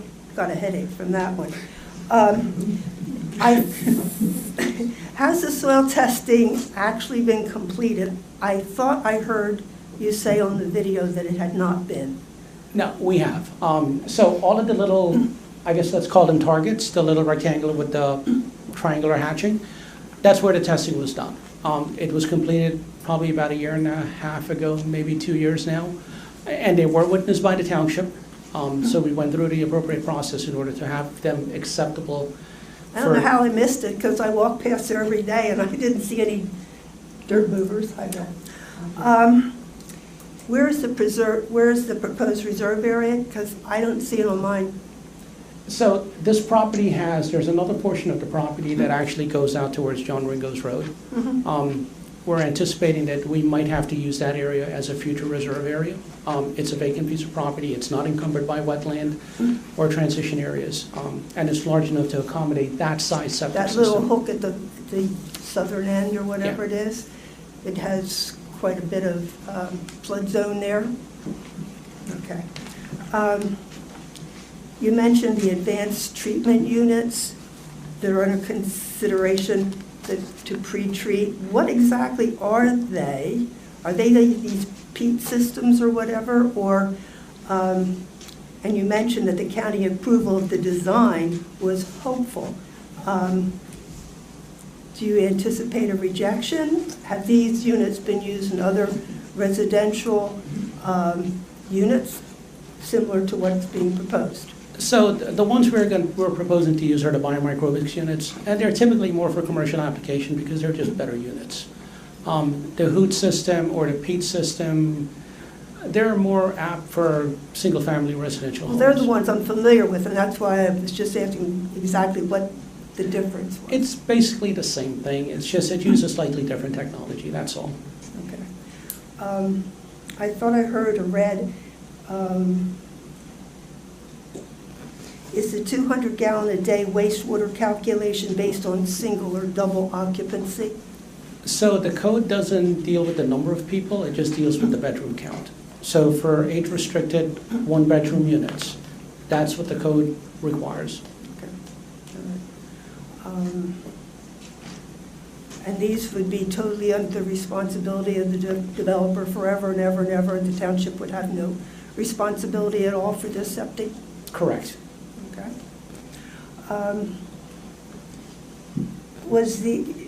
I'm sure you're familiar with Ida that blew through here last year. I'm sure it flooded much more than what we've seen in many, many years. Has that been taken into account for your design? So where this building is, I believe it's about 200 feet from the center line of the actual tributary of the Back Brook. The tributaries typically don't drain as much as the Back Brook, and I know there was a lot of flooding directly on the stream. I have a tributary to the Back Brook, and it was up to my garage. So, pardon? Yeah.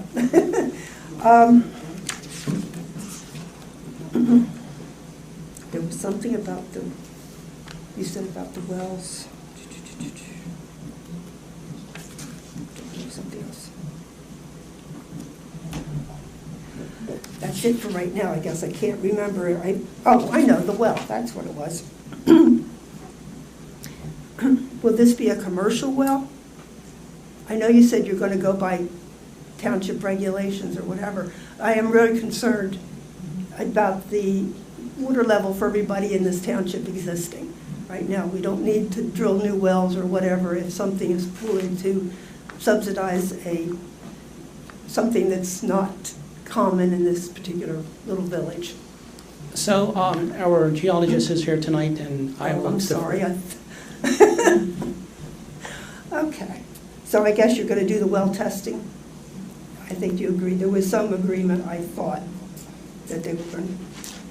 So Mr. Mulhall's going to be here too? Yes. Okay. All right, well then I'll hold off. Thank you. Thank you. Anybody else? Francis?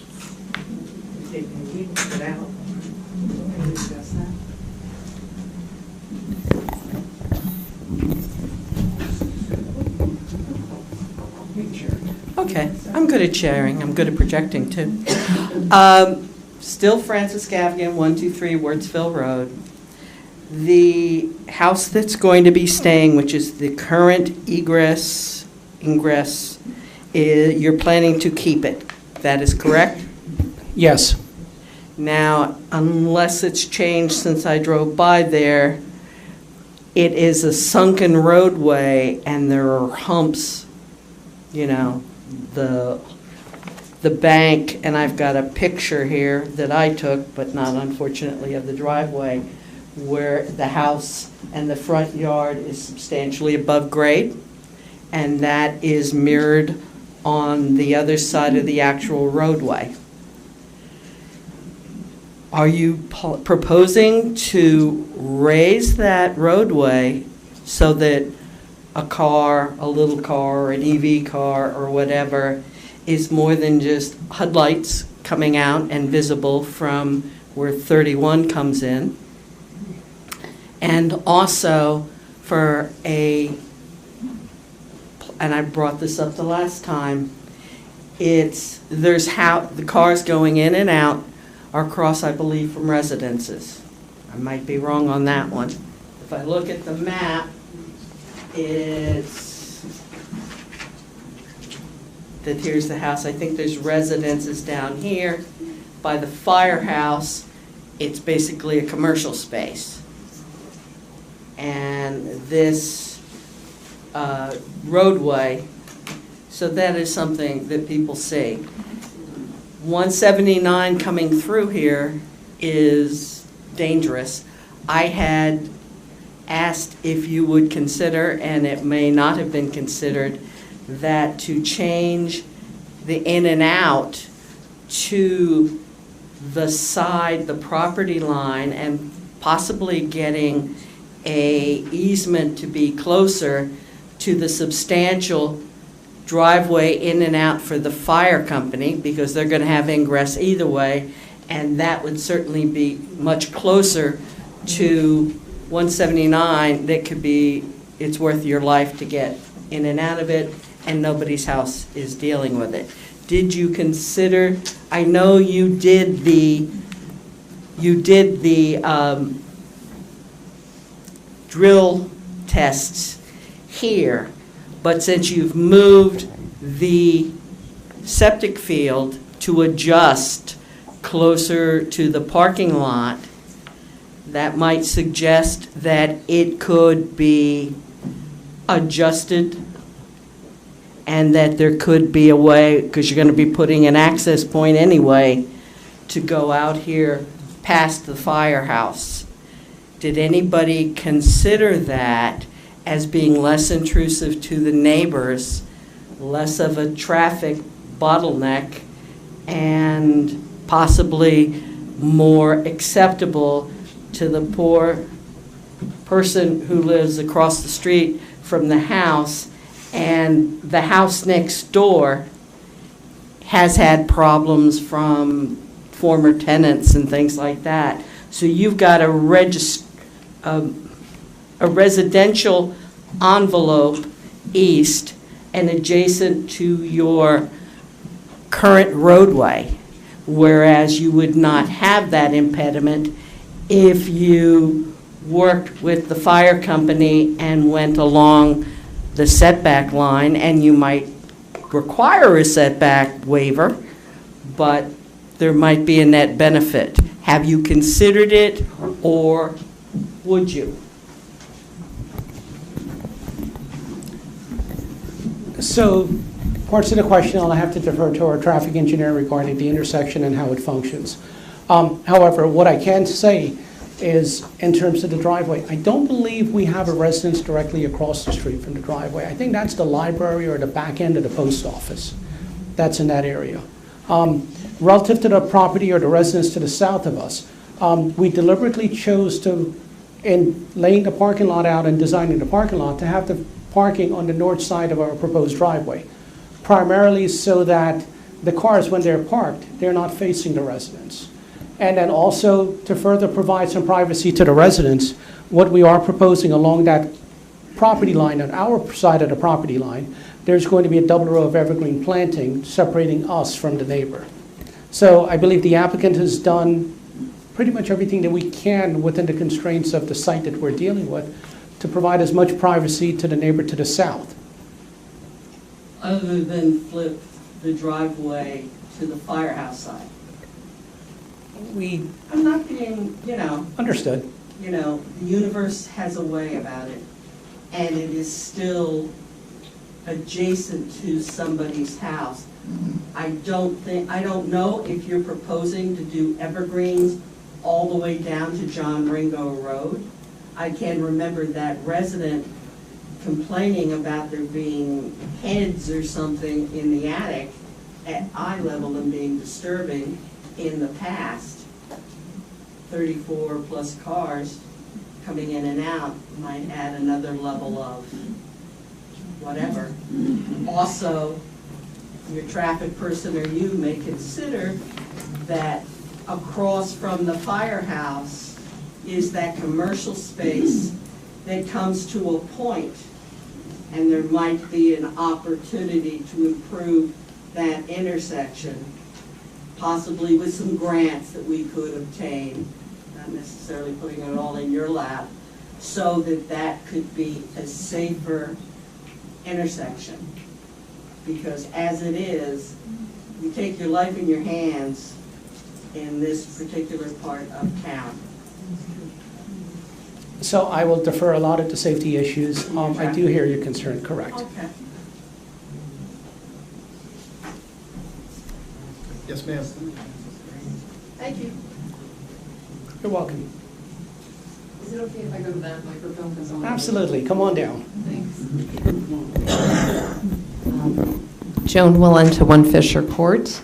I know you said you placed it towards the back. What is the setback from the road? Number of feet, yeah.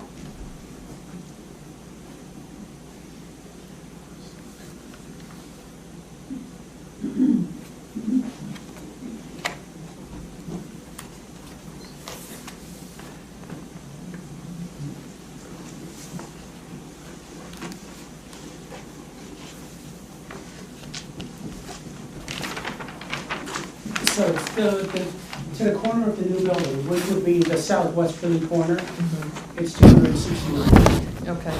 And because I don't have a good sense of proportion, does anybody know the relative height of this building to the firehouse? Or the building with the greatest height in that area? So I don't have any dimensions on the firehouse, but I do know that there's a perspective rendering that the architect has prepared that I believe shows this building, how it's situated on the property relative to the surrounding area. So I think once you have a chance to look at that, you'll have a better feel for how this building actually is well suited where the applicant has decided to propose the building. Right, I'm just trying to get a sense of the relative height. Does anybody know the answer to that question? I'm thinking view shed, I'm thinking, it is a very small community. We're not used to having large, multiple housing here. And I'm just trying to get a sense of scale and scope. I guess whatever efforts you can make in terms of leaving some of the trees, in terms of adding some more to protect the view shed. So as a part of the application, we are proposing street trees along John Ringo Road. Okay. Certainly, I believe the applicant, if there are trees that we can preserve as a part of what we're proposing, we'll be happy to take a look to see what we can do to preserve the trees. Okay. I was curious about your 4,800 gallon septic. Is that what you have said, around 4,800? Yes. Okay. I know East Amwell is I know for our home, they make you go 1.5 times larger for residents. So even on a small home, we have a 2,000 gallon tank. So I'm just curious, I know you mentioned something about bio, I know there's all kinds of things they can do now. Is that the reason why you're able to have such a relatively small septic? Correct. The advanced treatment units, most septic systems, they don't necessarily treat the effluent, they take the water and they put it back into the ground. The advanced treatment unit, the reason why you're able to reduce the size of the field is because they actually treat the effluent before putting it back into the ground. So most septic system, it's basically, you may or may not have heard the saying the cure to pollution is dilution.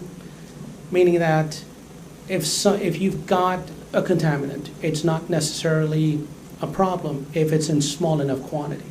Your septic system does nothing to reduce the concentration of any of the pollutants, whereas the advanced treatment systems will reduce the concentration before putting it back into the ground. And I know it's always a guess with the well, but I've also had to install a well, and it was very difficult.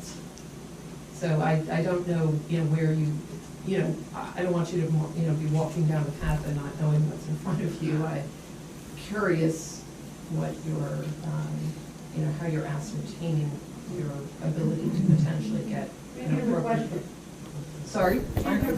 Oh, sorry. I'm concerned about, for the applicant, and someone else mentioned it, about how a well to suit this property might affect other residents. So our hydrogeologist is here, Mr. Matt Mulhall, and he is certainly more than qualified to speak to that in terms of what we anticipate the yield and how it will function and why we believe that we're not going to have any issue with this property. Thank you. You're welcome. Anyone else? Can I get a motion to close the public, please? I got a question, sorry. Yeah, come. I'm looking around.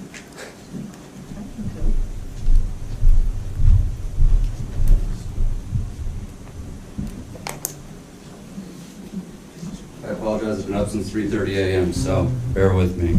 My name's Matt Repberg. I'm resident 16 John Ringer Road, your future next-door neighbor.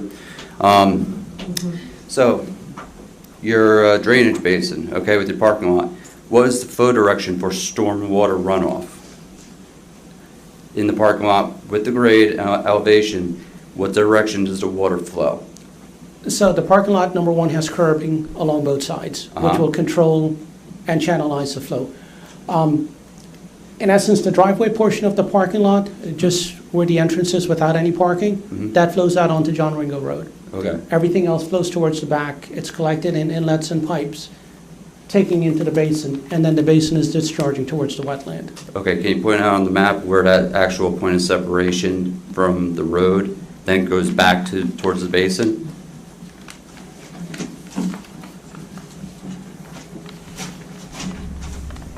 What are you referring to? What drawing? So this is sheet number 6, and that high point that you're referring to is located right, basically where, at the beginning of the first parking space. So that point to the road, that drains to the road, everything else drains back? Correct.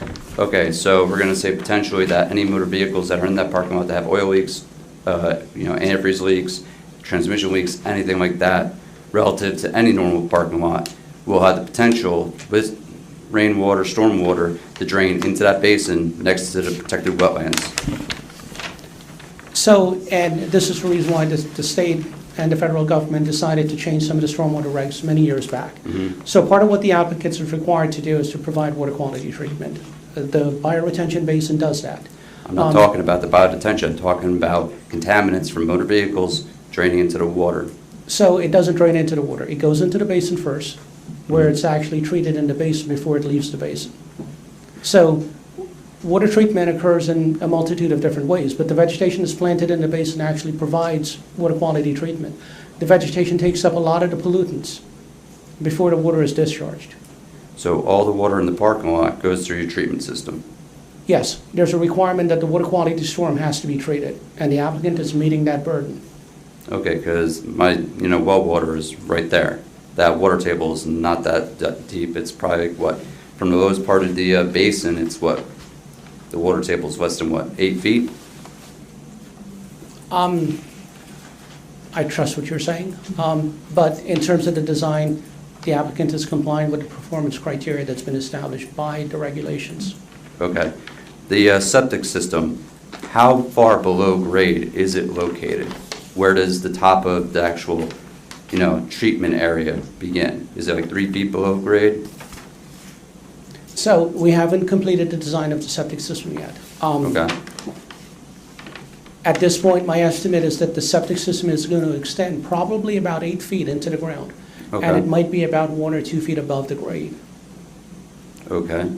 Now, what I'm concerned with is that when you said that you're going to be pushing snow onto it, obviously there's going to be grass around it. You're not going to have plow trucks going up on grass. Second, snow, it's heavy. Plow trucks, unless you got a giant county truck that's, got a 8-foot tall plow, you're not pushing it that far in. Second, with the parking being full of vehicles, yeah, you're not getting to put it over the septic. It's not going to happen. So they're going to be putting it somewhere else. So parking lots usually, whenever it snows, whoever does it, they normally have an idea of how they're going to maintain it. Our particular case, the way most parking lots are usually plowed when it snows, it's pushed towards the curb and it's pushed into a corner. Okay. Again, we do believe that we have ample parking spaces within this site. But if for some reason, let's say the area where the septic is full and we can't push the snow in that area, we do have the area towards where the loading zone is and where the detention basin is, where the snow can be pushed. So there's room on the property. Okay, my concern is yet again, if it's snowing out, it's not raining, anything that's in that parking lot that's a contaminant is now going to be pushed into the detention basin where it's not treated. But again, it is treated. Before any stormwater is discharged from the basin, it's treated. It's snow. It's not melted. It's not going into your pipes. It's being pushed by a plow truck into the basin, potentially, or onto the grass that doesn't have piping that, yet again, goes into my drinking water. Correct? But again, the way the site has been graded, even the surface water from the vegetated area drains back into the pavement. Now, some of it is going to get absorbed into the topsoil. But the vast majority of water, when it rains, does not go back into the aquifer. Most of it runs off. The Runs vast off to majority where? of rainfall runs off. Okay. All right, so out of curiosity, last meeting, you were asked a question, but a nice young woman over there speaking about failure to launch. Silver fog? Yes, yes. No residents are going to be asked to have sidewalks or anything put on their properties to be maintained? You answered no. So the only sidewalk that the applicant is proposing is along his property frontage. Okay. We're not proposing anything along anyone else's property. Okay, well, I have pictures from online that shows that you actually put a sidewalk in front of the house next door where I live, 16 John Ringo Road. You also show that you want to plow down our front yard to make it street level to have a site for the road, an easement of 30 by 100 feet that shows that you're actually going up to the front porch. Is that still stand, or was that revised and not happening?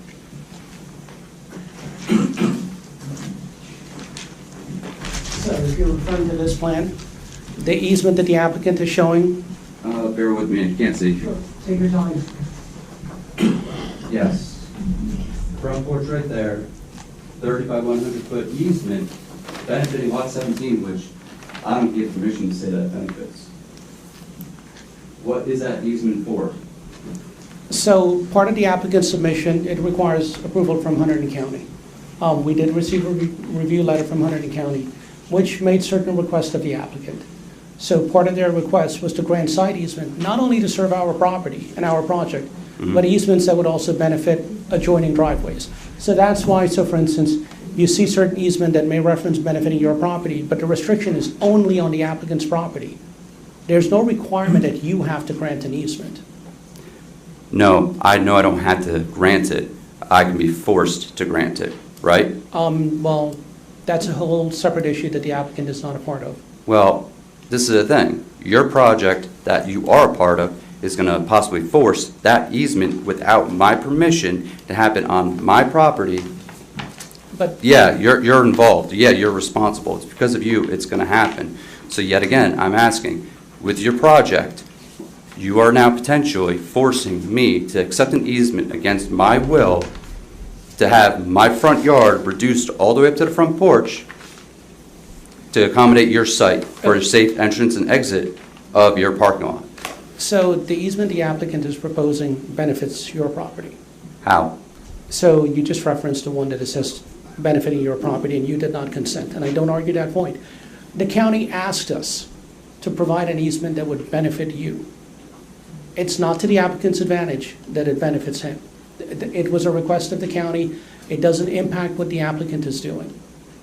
So you're saying when this is fully operational, front yard is not going to get torn up? We don't have a right, and nor does the applicant, to enter your private property. So I'm saying yet again, that easement, that makes no sense because it's located on the plans, right? I see, I know you're trying to sidestep and circle, around and not answer my question directly. On the plans, there's a 30 by 100 foot easement for site. Also on your plans online, it shows a sidewalk on my property that I'm going to now have to maintain where people walking miraculously, because at the other end of the road, there's a bridge and nothing to walk to, okay? So it's really amazing, because you can't say it's for the library, because you already have a crosswalk right in front of your property going across the street for the library. So I'm trying to figure out, why is there a sidewalk in the picture? Why is there an easement? And why was I not conferred with or talked to or spoken to out of respect, being a future neighbor? Okay, so what I can assure you is that what's going to be built as a part of this project is what's shown on the drawings that my office has prepared. I do not know if there's a rendering or if there's a plan online that shows something different, but what's shown on these plans are what the applicant is required to build, meaning that the sidewalk basically ends at the northerly curb line of the driveway that we're proposing, and it extends north. It does not go south. So there's no requirement, and the applicant is not proposing to build anything in front of your property. Okay. So again, I don't know the exhibit you're referring to, but if there is one. From the East Amwell website. Okay. Shows a picture of my house with a sidewalk in front of it that does not exist now. If that is not planned for happening, I'd like for that to be removed. It's a rendering. That rendering is not. Why is it on the website and why does it show a different diagram? That was on last July as part of the submission. It was something that should not have been on your site. But since we are maintaining the house, as you can see on that rendering, the house is not on there. So that needs to be touched. Okay, well, here's the thing. I find, all right.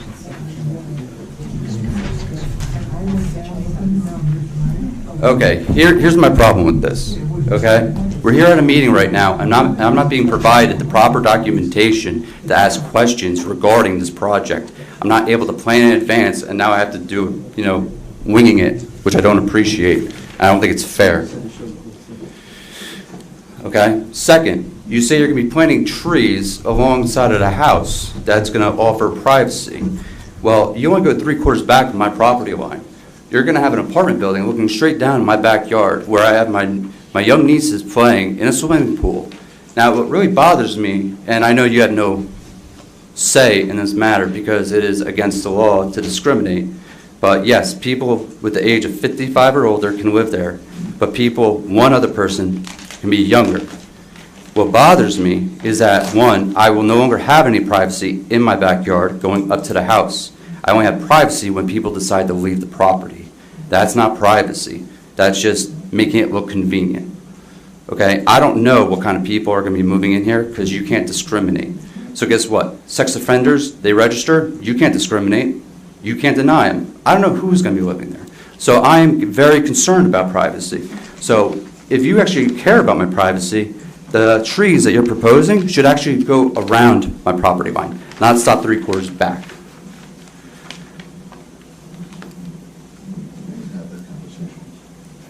The applicant is more than happy to discuss it to see what we can do.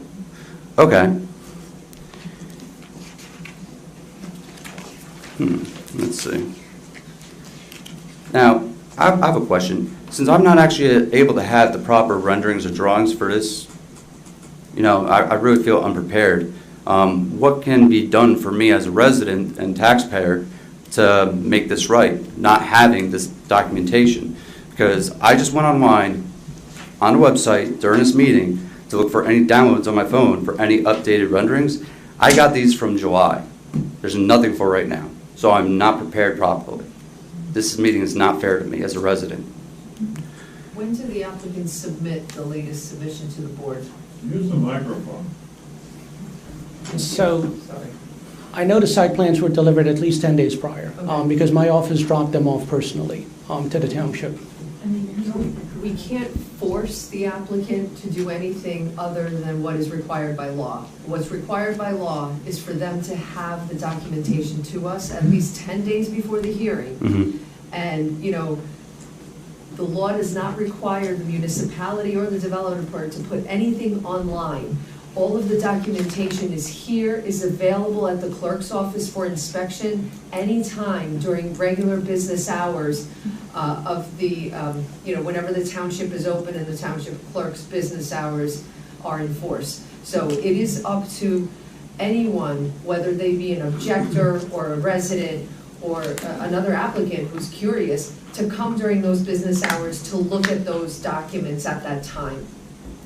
We put it on the website as a convenience, but it's not required by the law. What's required is that we have to make them available to you for physical inspection, and you can also ask for photocopies.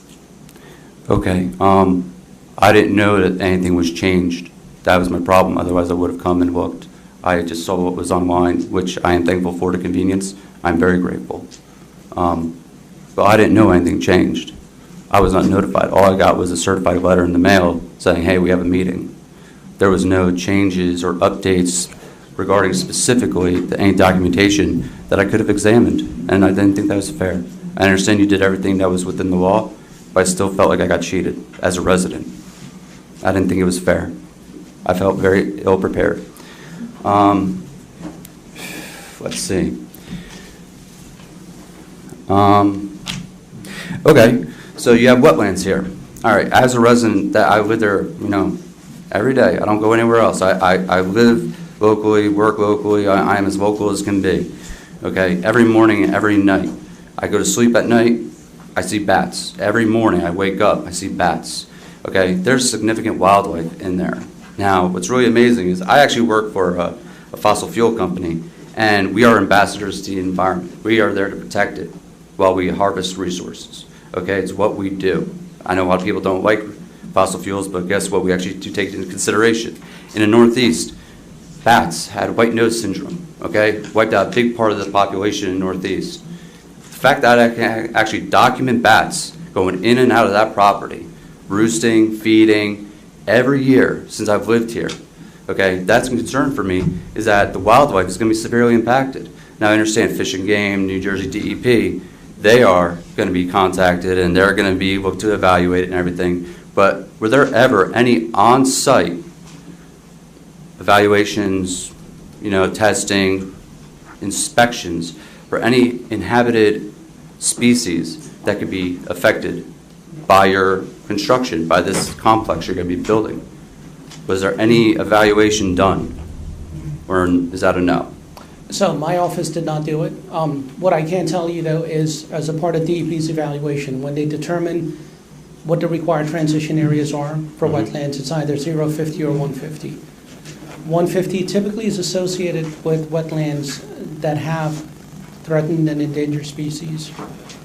Most likely, whatever criteria they use in establishing the 150-foot transition area from the wetland boundary, that's why they have it within the LOI as that requirement.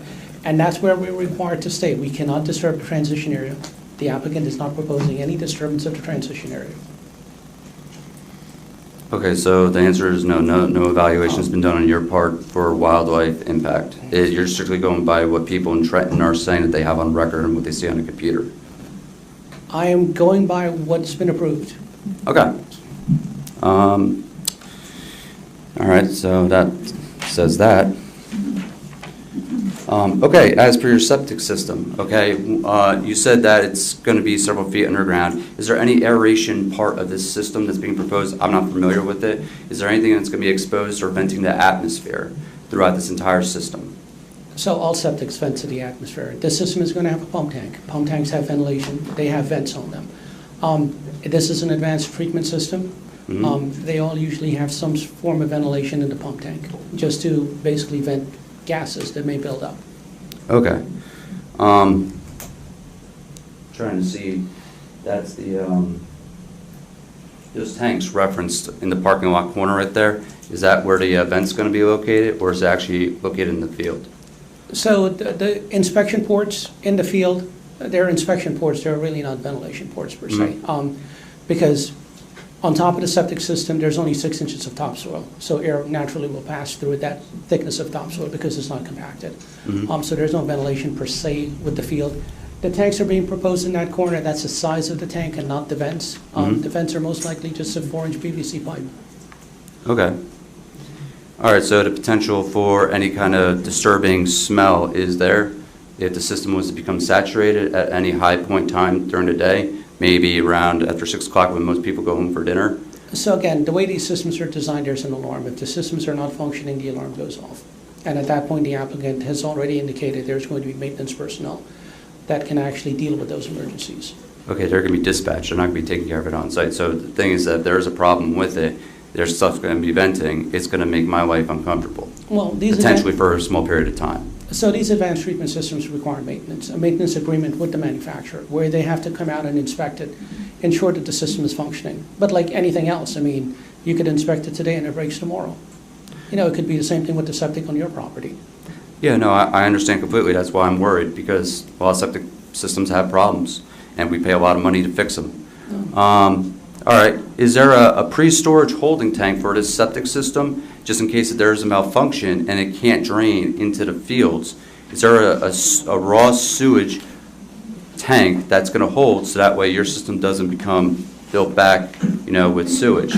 Because if it doesn't, does that mean that that system potentially might have an overflow? So septics do not have overflows, number one. The Okay. septic is going to be built or designed and built in accordance with all of the applicable codes. Okay, I don't know commercial systems, and that's what you said it was, so I don't know them. It's not a commercial system, but these advanced treatment systems are generally used in commercial applications because they're better than the normal ones that that typical homeowners would use, or that we would install as a part of a residential application. Okay, so it's just beefier, it's not necessarily specifically commercial. Correct. Okay. Let's see. Trying to see what's even relevant anymore to my documents. I apologize. Let's see. You want something? I really trust my documentation right now, so my questioning is done for the time being. Thank you. You're welcome.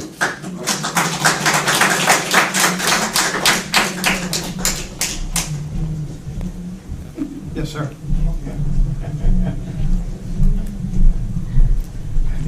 Leonardo DeCandia at 22 Fox Hunt Road. I want to go over the parking spaces again. There's going to be 24 units, right? Correct.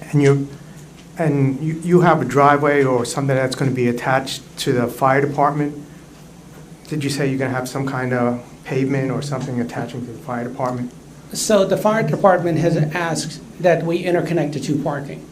And what the applicant suggested, or what I suggested to the applicant when the fire department indicated that they would like to have that, is instead of using asphalt to connect the two parking lot, there are grass pavers that are capable of supporting fire apparatus that would allow them to go from their property to ours. Grass grows through them, so it doesn't look like there's a physical connection, so these residents wouldn't go into the fire department property, and vice versa, people in the fire department property wouldn't traverse through our property. It's a way to connect the two sites without making it look like let's say, a throughway between the properties. So they can traverse by walking or driving? Driving. Oh, walking they can. Walking they can, yes, but they can, basically the pavers are structurally strong enough that they can support a fire truck. And how many parking spaces were you going to have? Parking spaces for the 24 units? 44 is proposed. No, I'm sorry, 36 are proposed presently. See, me being a CPA, the numbers just don't equate because of the age coming down to 55 and the number of residents that might be in each unit.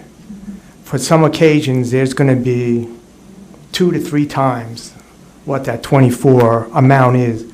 And they're going to spill over into this volunteer fire department, and they're going to be parking in their lot that they have in the back. And also, I think there's no overnight parking in front of the building, correct? I don't believe there's any parking on John Ringo Road. Right. So if there are too many people in this residence, Where are they expected to park? So based on what the Too many applicant- vehicles. So based on what the applicant has seen in his other properties, we believe that this is adequate. for Right, but I this. go back to his older properties being 74 age and older, and this is 55. Many people, I have three cars at some point, and I'm over 55. A lot of people own multiple vehicles. Where are these excess vehicles going to park when the parking lot is full? So all I can represent to you is that we do believe that we have adequate parking, given the nature of the development that the applicant is proposing. But the nature of the development with 55 and under, with some people, it doesn't, the math just doesn't jive. It doesn't connect. 24 units, and you only have 36 parking spaces. It doesn't work. That's what I think. They're going to be parking across the street. They're going to be parking overnight in there. If there's a big party weekend, they're going to be parking all over the place. It's inadequate parking for a structure that size. That's my opinion. I work for a real estate development company. I'm a CPA. I live locally. It's inadequate size.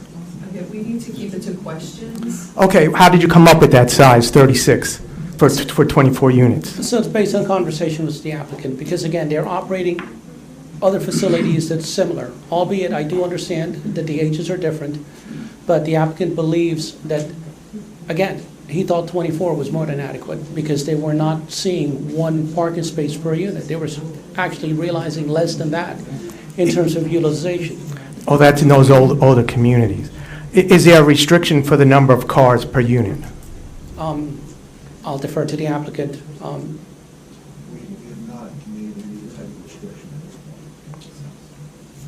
So once again, where will the cars park if all 36 places are filled? Where will they be at 2 o'clock in the morning? In the back of the fire department lot? Or on the street where there's no parking? Or in the library where that's a private lot? If you have more than 36 cars, where will they be?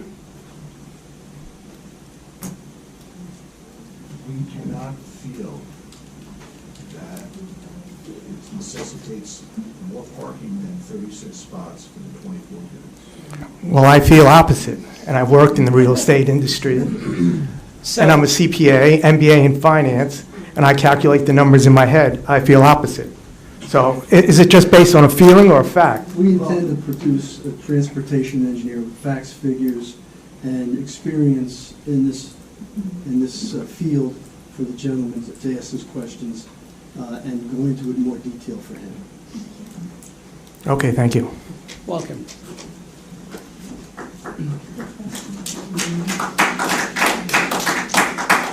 Anyone else from the public?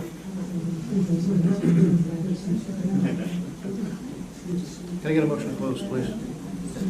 Second? Second. All in favor? Aye. Thank you, sir. You're welcome.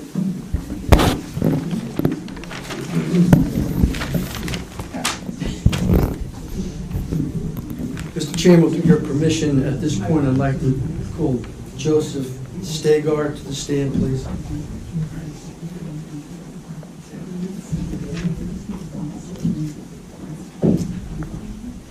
I'll stand sing. That's fine. This is your first time appearing Yes. before the board? It is. Please raise your right hand. Do you swear that the testimony you're about to give with regard to this application will be the truth, so help you God? I do. Please state your name for the record and spell your last name. My name is Joseph Steiger, Staigar. Thank you. Mr. Steiger, what is your background and experience? I'm a professional engineer specializing in traffic engineering. I have a Bachelor of Science and Master of Science degrees in Civil Engineering, New Jersey Institute of Technology. I'm a professional engineer licensed in the state of New Jersey as well as other states in the Northeast, professional planner licensed in the state of New Jersey. I have been an adjunct professor of traffic engineering at NJIT. This is my first opportunity to be before this board, but I have to say I've appeared throughout the state of New Jersey alone well over 1,000 occasions in that capacity as a traffic engineer, providing and accepted each and every time as an expert witness, and also in Superior Court as well. Does this, and your expertise is in what particular area of engineering? Well, traffic engineering. It's a branch of civil engineering. And traffic engineering entails or includes what? Well, design of highways and roadways and so forth. But in this aspect, taking a look at what the potential impacts would be for the proposed development upon the roadway network and mitigating those impacts if some are found so that there would be no negative effects. Are you licensed, you said you were licensed in how many states? Well, 3 states, including New Jersey. And how long have you been practicing as a traffic engineer? 1976. 24 years.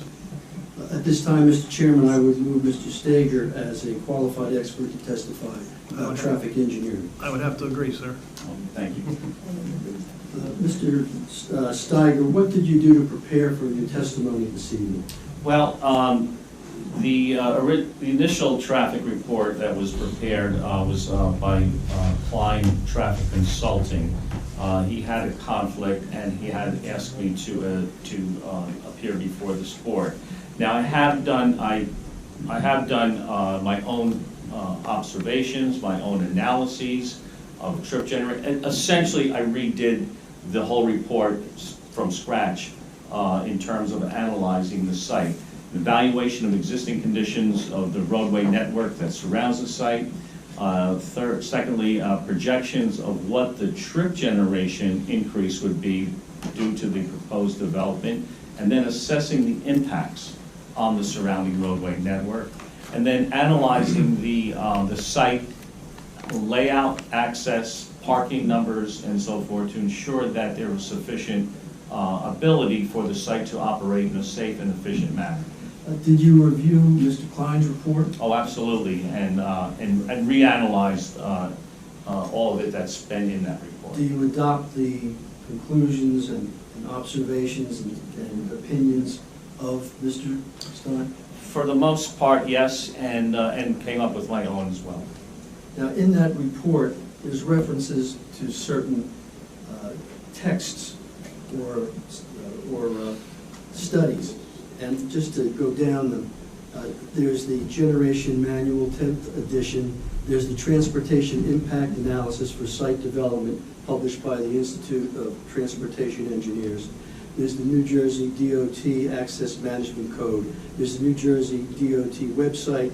There's the Residential Site Improvement Standards. There's the Parking Generation 5th edition by the ITE, and a policy on geometric design of highways and streets.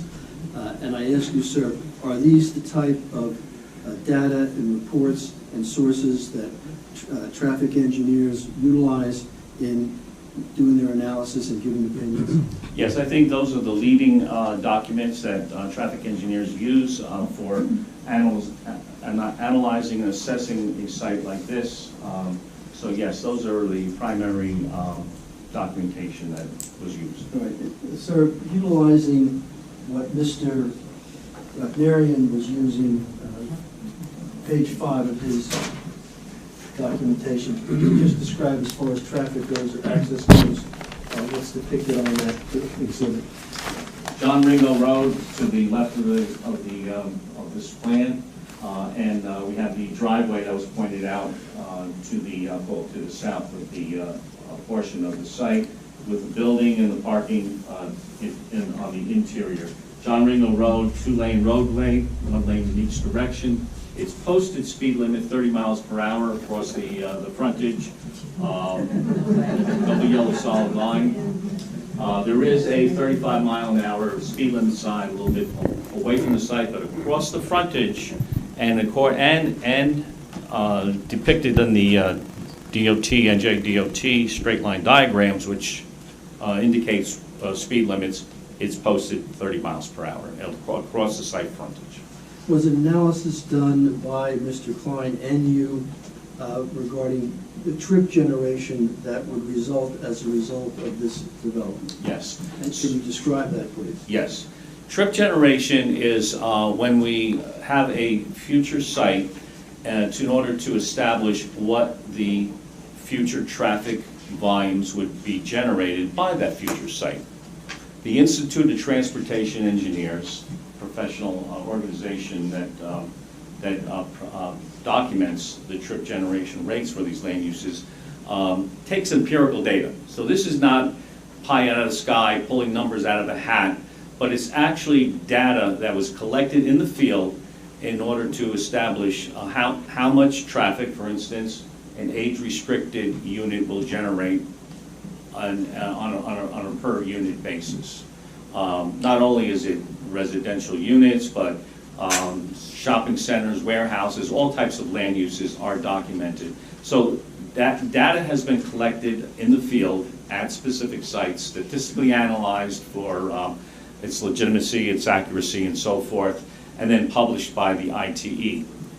We use, as traffic engineers, we use that document in order to make those projections. I'm not the only one in the world that uses it. The DOT uses it, your county uses it, I'm sure your township engineer uses it as well to make those. So it is the Bible in terms of determining how much traffic is generated by a future site.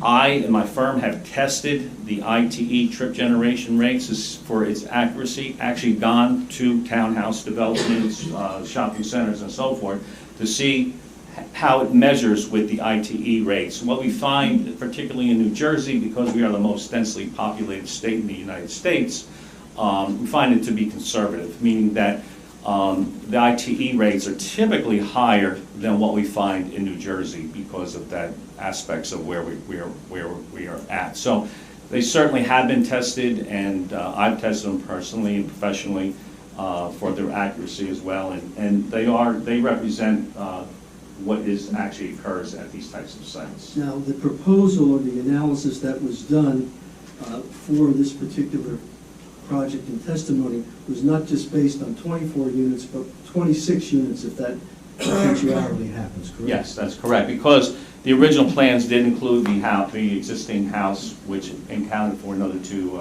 units. And with regard to the analysis that you made, how does one go about making an analysis in relationship to peak hours of travel, et cetera? Yeah. So the other aspect that we take a look at is when will potentially the greatest impact occur? The greatest impact will occur when volumes are at their highest.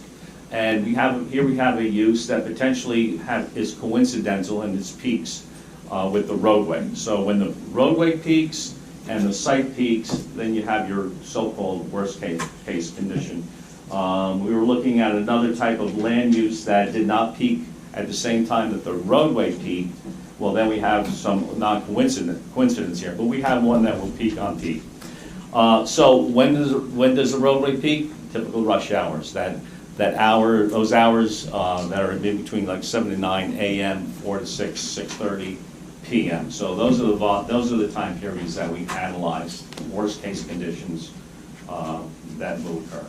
Did you do that analysis for this projected 24, but using a 26 unit basis? Did you do those projections? Yes. And could you describe what you did and the results? Yes. So we took a look at age-restricted housing ITE trip gen rates, which are fairly low. And what the ITE has determined that the traffic volumes of the 26 units age-restricted would be 5 trips in the morning peak hour and 9 trips in the evening peak hour. The reason being is that age-restricted, there is a level of people that they'll be they may be partially retired or retired as well, but they do not generate the same volume as non-age restricted developments. I've tested that fact itself as well. Our firm has done numerous studies of age-restricted developments, sat there at the driveways and knew how many units were occupied and counted cars go in and out. And we concur with the ITE trip generation rates as being accurate. Comparatively speaking, for a non-age restricted multifamily development such as this, the rates would be higher, but not super higher. 12 trips in the morning peak hour, primarily, and both of these work this way, primarily leaving in the morning. The majority would leave in the morning, obviously, and then some would come in, and 15 trips in the PM peak hour. So comparing age-restricted to non-age restricted, 5 trips in the morning for age-restricted, 12 trips for non-age restricted in the morning. 9 trips in the evening for age-restricted, 15 for the non-age restricted. You take a look at it's about an average about half of what the non-age restricted traffic volumes would be. Did your review of the site include what the present traffic volumes are at this site before there's any development? On the roadway, on Yes. the road, yes. So NJDOT does have published traffic counts that occurred right before the pandemic, because as we all know, traffic volumes plummeted during the pandemic, and anything you collected in those years really doesn't evaluate to what we'll see in the future or what we've seen in the past. So DOT did take traffic counts in 2019. We utilized those, but we normalized those to take today's volumes. What that means is 2019 happened 3 years ago. There is a growth rate that DOT sees annually on a historical basis, so we've taken those 2019 counts and bumped them up to 2022 using the DOT growth rates. Relatively, I'm going to say this is relatively light traffic for a major arterial such as John Ringo Road. What the DOT found and what we normalized it. Bear with me a second. I'll just round numbers here. There's two-way volume on John Ringo Road in the morning peak hour of approximately 550 vehicles per hour, and in the PM peak hour about 500. So we're around 500 to 550 two-way traffic volume, primarily southbound in the morning, heavier volume, and then northbound's a little bit heavier in the evening. So it's directional in the morning and the evening. We take those volumes and we're able to model the driveway. So what I've done very conservatively was I did not use those lower numbers, the 5 a.m. and the 9 p.m. of age restricted. I used the higher 12 and 15 of the non-age restricted coming out.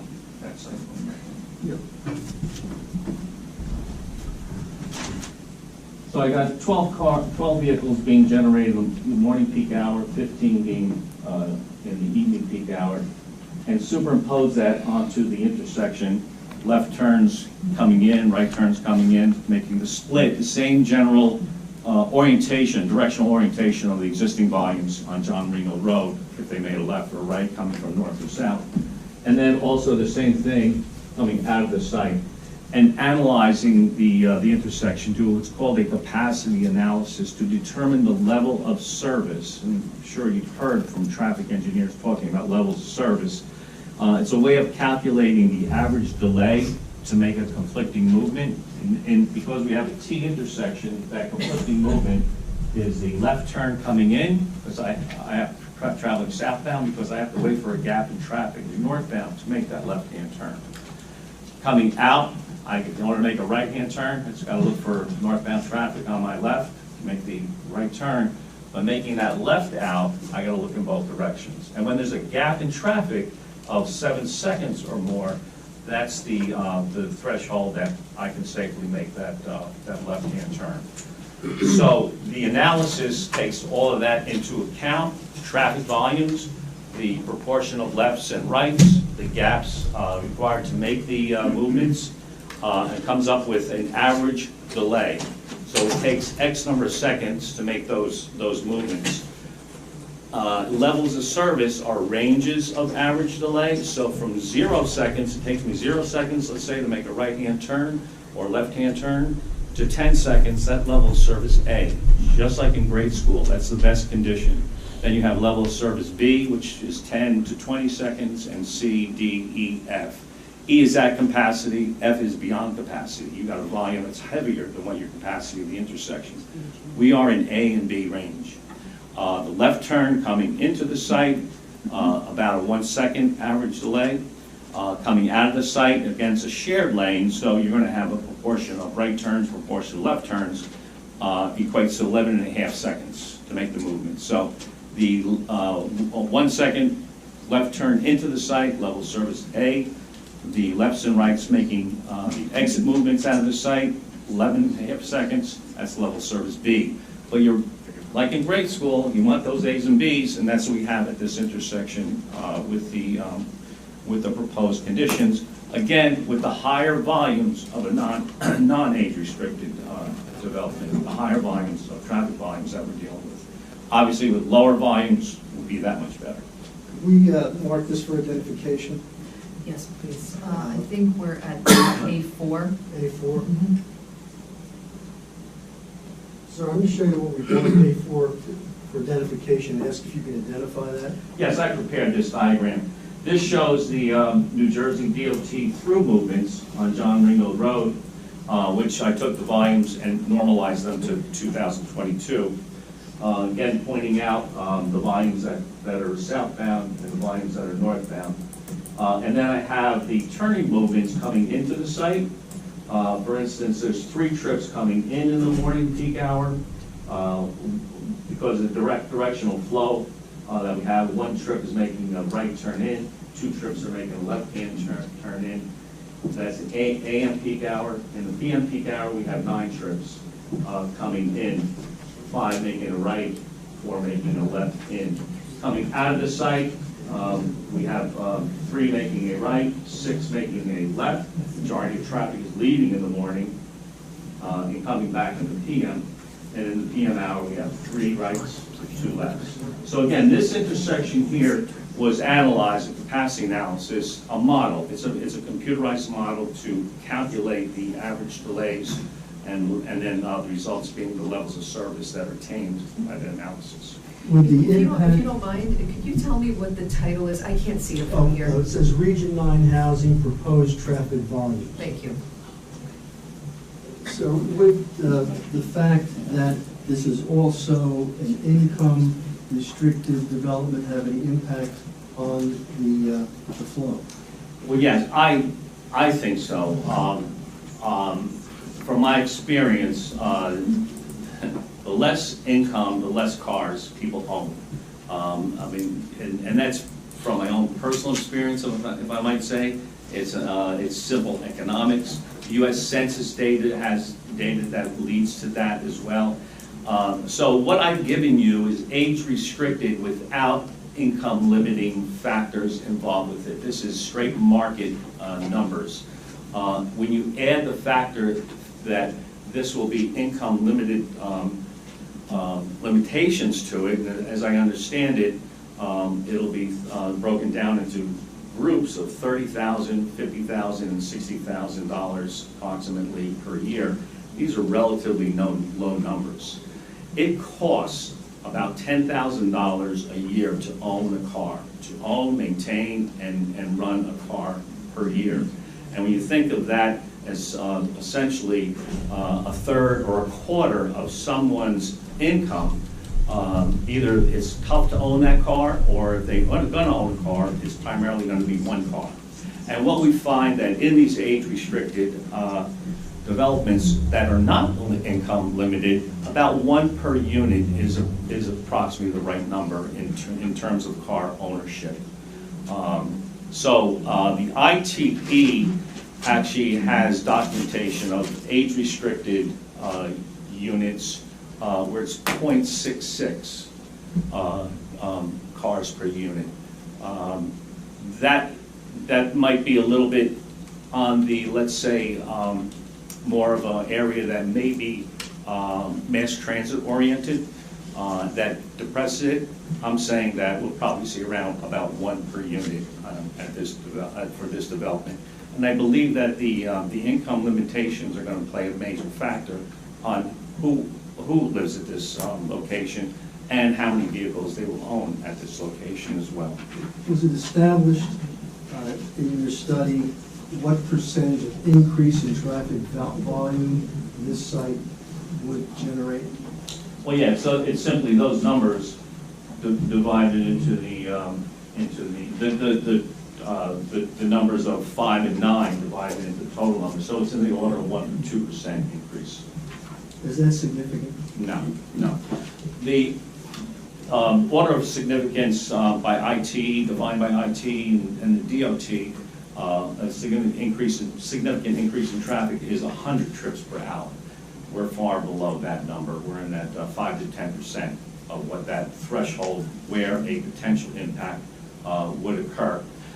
I went beyond and above and beyond just leaving it there or ending it there by doing the analysis itself and coming up with the levels of service. And obviously beyond this point, there'll be a dispersion of traffic that any other intersection beyond the driveway location would even experience lower traffic, have lesser potential impact.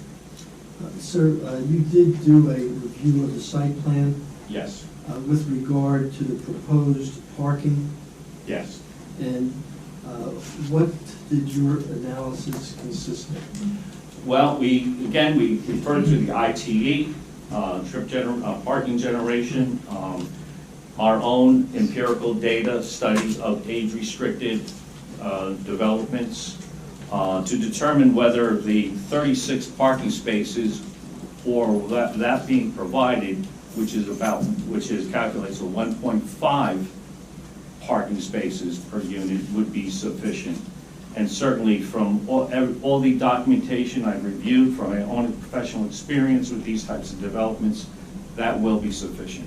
That what we're expecting on the site is in the range of 1 parking space per unit for this development. We have more than, I firmly believe that we have more than sufficient parking for this site.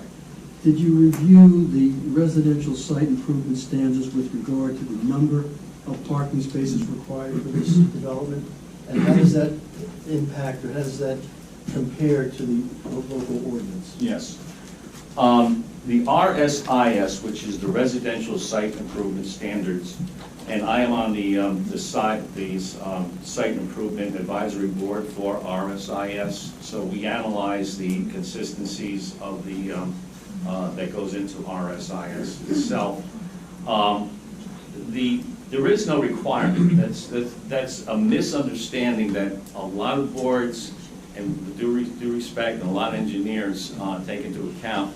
The 1.8 spaces per unit or the 2.0 spaces per unit are a maximum that any reviewing agency can place upon a developer. RSIS was developed because the building industry said, we're getting so much variations from town to town to town, can we have a standard? And so RSIS in 1997 was enacted to establish a standard throughout the state. Now, you've heard, 9 by 18 spaces are RSIS standard. You can't deviate from that, and the aisle widths 24 feet and so forth. But the number of parking spaces required is not a set number. And in fact, you've probably heard the term, you get a de minimis exception from RSIS if you deviate from one of the standards there. DCA, which administers the RSIS, is not required for the number of spaces. All they say is, board, you can only have the developer provide this maximum number, but if it's proven and justified by the applicant that the parking requirement is less, then the board can grant that as part of the site plan approval and not go to DCA with the de minimis exception through them.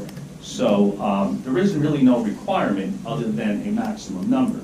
So whereas that maximum number equates to 44, as Eric had pointed out, we need to provide 15% EV spaces. And of those 15%, we get credit for 10% of what's required. So if we're required to have 44, we get a credit of 4 spaces. So our supposed requirement of 44 spaces, or that maximum number, is 4 less. It's really 40. So we are required, I'm using the term required with quotes, 40 spaces when you take the EV, and we're providing 36. So that further diminishes the deviation that we have between what that maximum number is and what we're actually providing. So we're 4 off, essentially, not 8 off.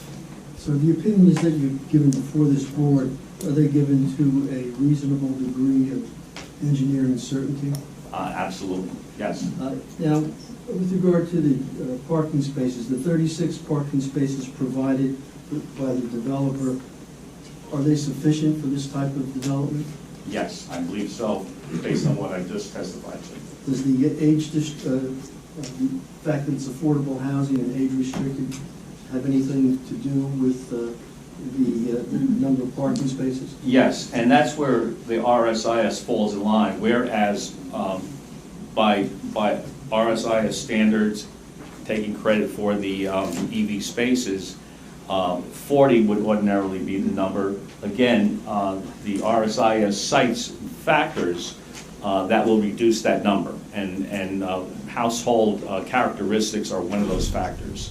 With household characteristics that are age-restricted residents as well as income-limiting residents as well, I believe that those are going to be those factors that will diminish the parking, where 36 will be more than adequate.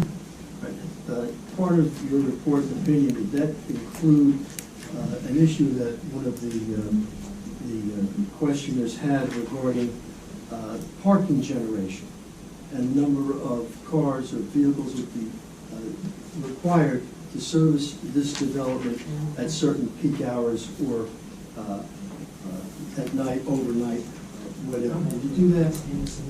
Yes. And what was your findings and opinion?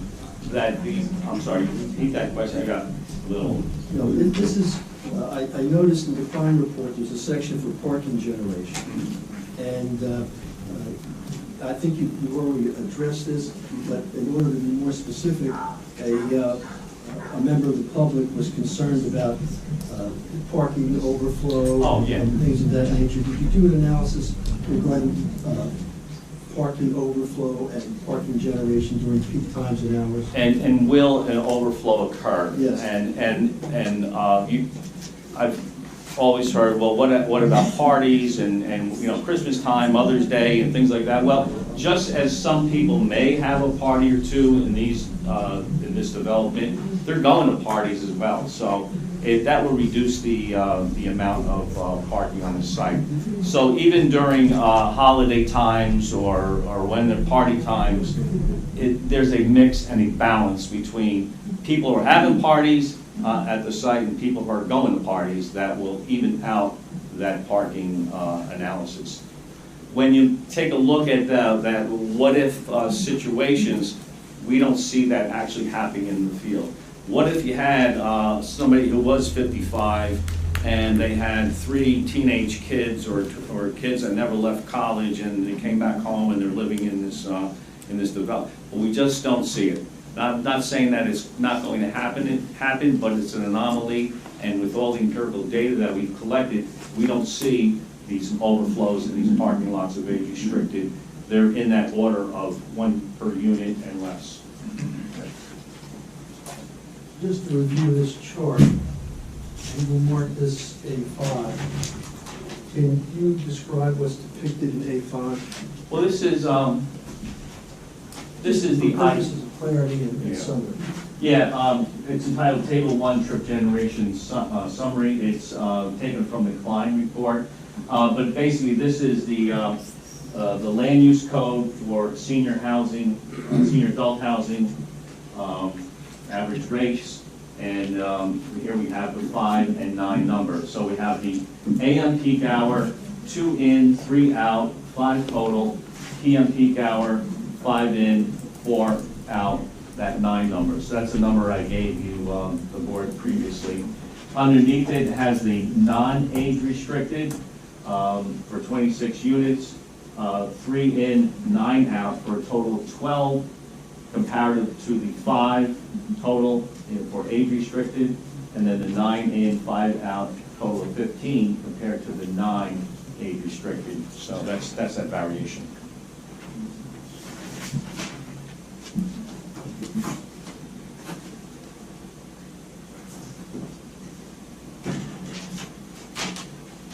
Referring again back to the engineer's drawing number 5, could you describe just generally the traffic flow for this development? Yes.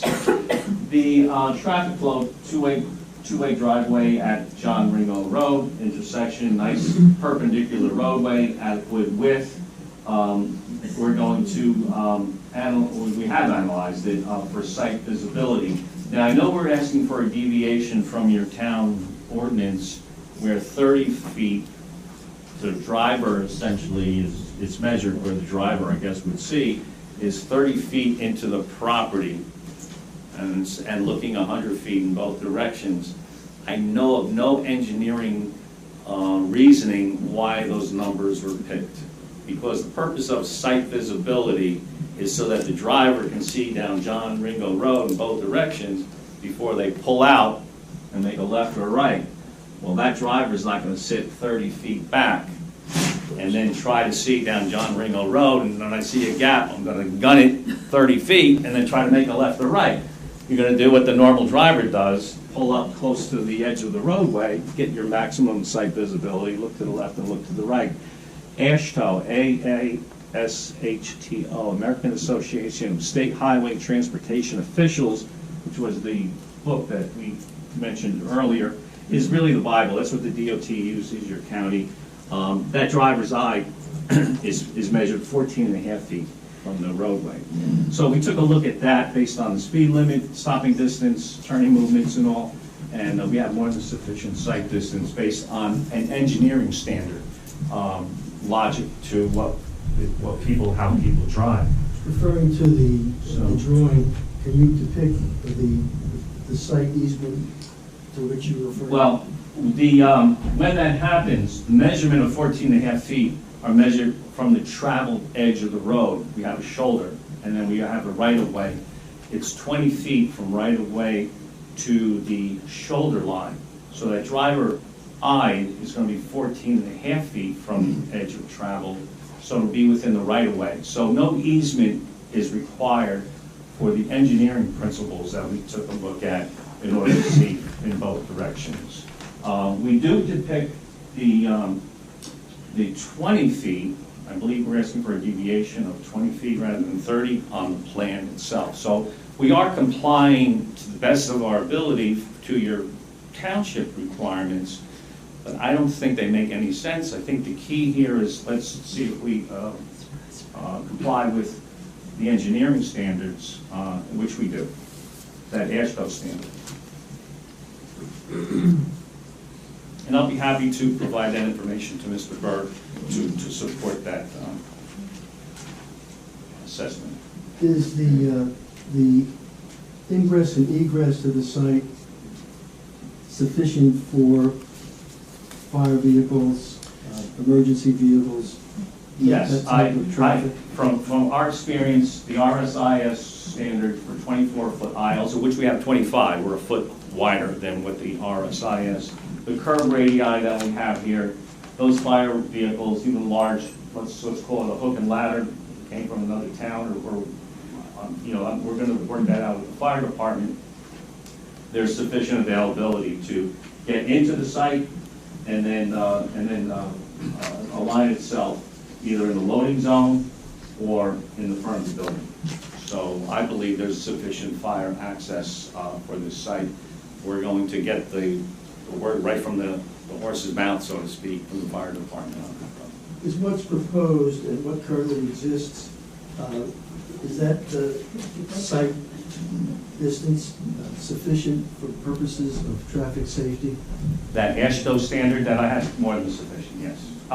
We're going to, there's some commentary that I heard from your traffic engineer about a regrading, relatively minor regrading to accommodate that ability. We're going to work with your engineering people, your professionals, to make sure that we have adequate site visibility on that from a grading aspect.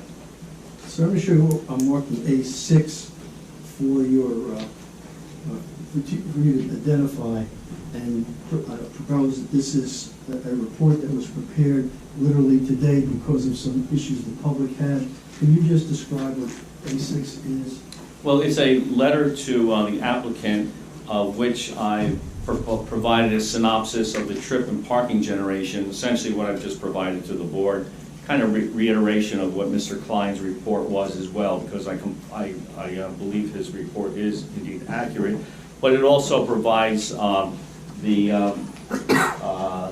traffic volume diagram, A4, in it, as well as the capacity analyses that I performed, that levels of service determinations as well. I've given some copies of this to the professionals, and this can be circulated among it wasn't delivered sooner because this was done today pursuant to recent conversations and issues that were presented to Mr. Comro. Mr. Steiger was kind enough to do an analysis on a short notice basis, and we appreciate that, sir. But A6, is that essentially a summary of the testimony that you've given so far? Yes, it's all in there. Yes. That's all I have. Pass the witness.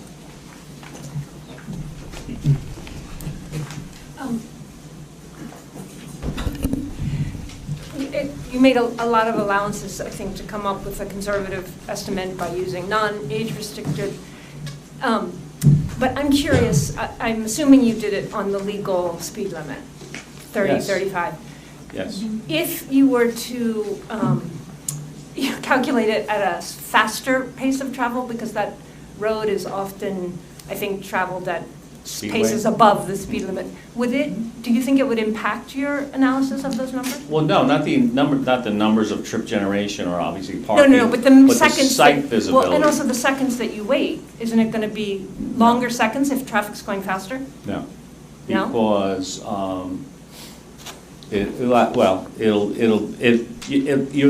as long as you're able to see 7 seconds of time in both directions is really what it comes down to. So it's not so much how fast the vehicles are traveling. How far? But I did base it on the 30-mile-an-hour speed limit, which is across the roadway. Took allowance for 35 miles per hour as well. Is there sight distance for 40 or 45? There most likely is.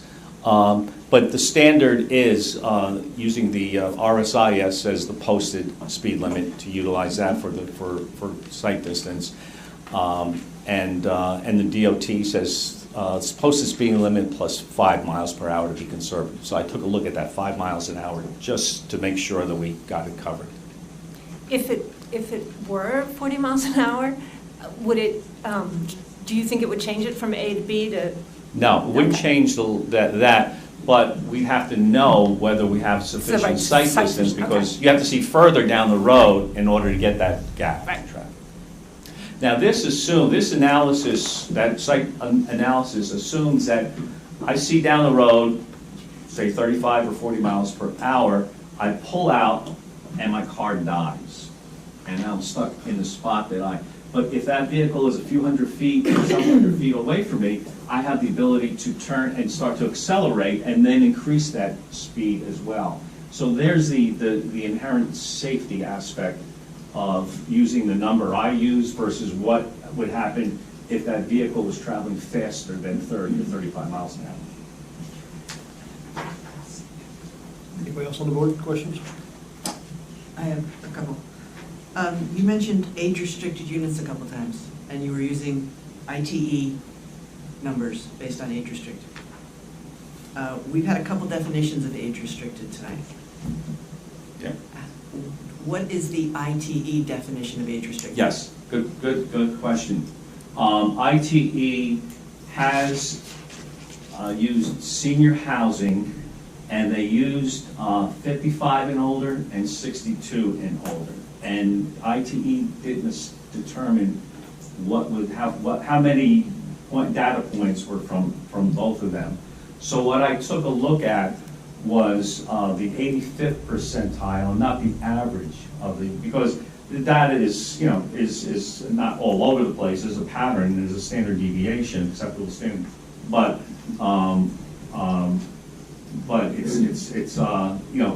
there are higher and lower numbers. I use the higher numbers for the parking particularly, and when I use the non-age restricted numbers, well, that's so let me, I don't want, I'm mixing up apples and oranges here. There's trip generation and there's parking generation. Let me talk about trip generation and the definition, all right? My analysis assumes non-age restricted. So I'm assuming there's no factors involved at all, so I use the higher numbers. In parking, they didn't determine what data points or how many data points were 55 and older or 62 and older. So to compensate for that, rather than use the average trip rates, I use the 85th percentile, which is 0.66. So it's that upper range of the data points, which probably tends to be the 55 and older rather than the 62 and older. And it's 0.66, and we're accommodating 1.5. So I believe that there's such a good safety cushion, what it most likely is to what we're actually providing for it. So, and in fact, what we're providing, 1.5, isn't even near any of the highest points, data points within it. So I believe we got the 55 and older plus some. Okay. And you also talked about age restricted relative to the number of cars per unit. Yes. So that's the rate. That's the parking rate. How many cars per unit are generated by an age restricted development? So that when we know the number per unit, then we can just simply calculate what if we had 50 units or 100 units or 200 units? Okay. It should be a linear relationship to the number of units. Okay. All right. And based on your experience, can you quantify the potential difference if this were 62 and older, where it's restricted to 62 and older, no one younger, and 55, if this was a development for 55 and older, where there is no restriction and other people can be younger? Can you make it? So quantify the difference in terms of traffic or parking? Or? Yeah. So in terms of traffic or number of trips that are developed, I use the non-age restricted. So if you want to say, well, that's the 55 and older, it's actually probably less than that. It's probably, I'm saying that there is no restriction. So we have 20-year-olds and 30-year-olds and 40-year-olds in these houses, and this is the numbers.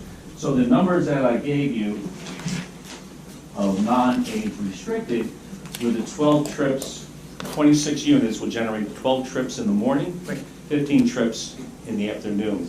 I use those numbers to analyze the intersection, got level service A and B. So I think I got conservatively took care of that one in terms of whether it's 55 or 62. In terms of parking though, like I said, I use the average, which is the 50% parking generation rate, which I believe is in the order of 0.5. Yeah, I understand that you went conservative. What I'm asking you, based on your professional opinion, if this board wanted to better understand the difference between having a 62 and older development and a 55 and older development, can you help us quantify, is that a big difference? 0.5 for 0.5 parked cars. Well, if you take this ratio, because I believe because of the location that we're in Amwell, there's no mass transit. We do have the, I think it's called the Shuffle. The Shuttle.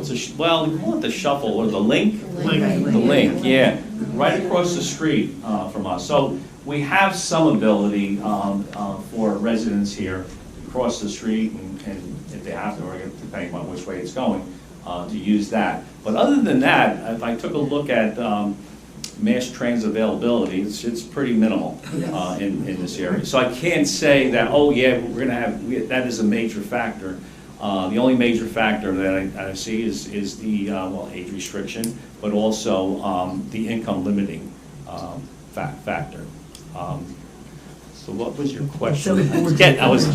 For the board's edification of the public, that's combined income. If there's two people there, it's their combined income that's restricted.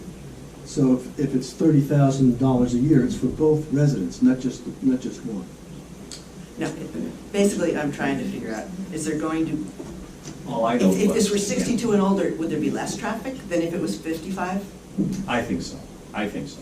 Because of the age, because more people are more likely to be retired and not working anymore. You know, the activity level, I'm over 62 now. I'm trying to say exactly like I can, but the general activity level is less than a 55-year-old, for sure. So yes, I believe so. ITE doesn't bear that out, but they do have the average and the maximum, which was 0.5 to 0.66. So that's the relative difference. I think that probably senses some sort of relationship between 55 and 62. Okay. Thank you very much. Anybody else on the board? Questions? Maurice?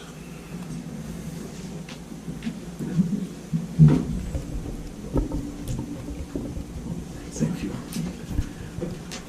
Mr. Chairman, I do not have any questions. However, I do have a presentation and a commentary to Mr. Steiger's testimony. So when it's the right time, you let me know. I'd kind of like to do that. Now, I would request that if that's going to happen, because this man can't come back, that he be given an opportunity to hear what the engineer has to say so he can clarify any points or... Okay, very good, so he's not coming back, all right. All right. Can you raise your right hand, going to give testimony? Do you swear that the testimony you're about to give with regard to this application will be the truth, so help you God? I do. Thank you. Thank you. So I've been taking notes throughout the hearing this time and last time. I listened to Mr. Steiger's testimony, and I want to make some comments, some clarifications, and provide some explanations to the board and to the public. So let me start with the side triangle and the driveway design. So I do agree with what Mr. Steiger indicated, but I add to it that, and this may be good news to the neighbor in the back that was concerned about the easement. This has, I have encountered this issue in the past numerous times, probably hundreds of times, where counties and towns require an arbitrary side triangle, such as 30 by 100 or 20 by 50, without any basis in terms of science. Now, in the industry, we do have a national standard for sight distance. And Mr. Steiger talked about it a little bit. That national standard is based on the speed limit, and it's based on a certain criteria as to where and how to apply the triangle. And if we apply it, we will not need to have any easement taken. And in the past, I've had that conversation with Hunterdon County, and they have accepted the national standard in lieu of their own requirements because it is better, it is safer, and it makes sense. It relates to the speed of vehicles, it relates to the condition of the road, it's not just an arbitrary number. So if we do so and apply the speed limit of 30 miles an hour, and by the way, RSIS requires us as a board to use the posted speed limit, which is 30. We do have the proper sight distance from a horizontal perspective. What does that mean? It means from a bird's eye view, in terms of how the road moves to the right or moves to the left, we have the sight distance. We may have a slight challenge from the vertical sight distance perspective, and I think some of the residents alluded to that. The driveway is depressed a little bit, But based on my observations, I believe that could be corrected. That could be corrected by maybe elevating the driveway a little bit, or maybe by flattening the berm slightly to provide the right sight distance. And I would ask the applicant to provide these calculations in terms of the vertical sight distance during the final submission, should the board approve the preliminary. Now, let's move to the trip generation, and this is a very important point because the board may react to it by thinking, well, the numbers look too low, 5 vehicles leaving or 6 vehicles, we have 24 or 25 or 26 units. How could that be? Let me break it down to the board and to the public and give you a scenario of what is likely to happen. And by the way, these numbers are real numbers. The organization that is known as the Institute of Transportation Engineers takes actual studies from New Jersey and other states. They review them, they accept them, and then they include them in the trip generation book or the parking generation book. So they're all based on actual, real studies. So let's assume we have 24 or 26 units. And let's think logically of the trip activity in the morning. So out of these 24 or 26 units, most likely you will have 6 or 8 with no activity because of vacation, because of sickness, because of lack of work, because of a variety of reasons. And then we end up with the remainder of the apartments. So for the remainder, activity starts at 4 or 5 a.m. Maybe between 5 and 6 you have 1 or 2 cars leaving. Between 6 and 7 maybe 3 cars or 4 cars. Between 7 and 8 similar. Between 8 and 9 maybe 5 or 6, the number gets higher. Between 9 and 10 maybe also 5. So if you add up the numbers, you will arrive at a higher number like 26, 28 or 30 cars. But when we study the traffic pattern, we're looking at the highest hour of that morning period. And typically the highest hour is usually between 8 and 9 a.m., sometime between 7 and 8. And that's where this number that you saw in Mr. Klein's report and also in Mr. Steiger's report of 5 or 6 vehicles for age restricted is actually realistic. Now, if this was not an age-restricted development, that number will be higher. It will be higher because commuting would be more intense, but mostly because of school children.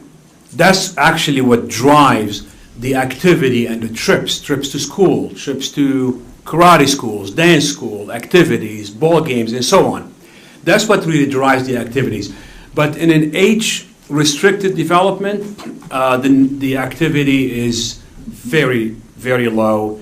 And I've also, like Mr. Steiger's firm, done my own studies in New Jersey and found the numbers to be significantly consistent with the numbers published by ITE.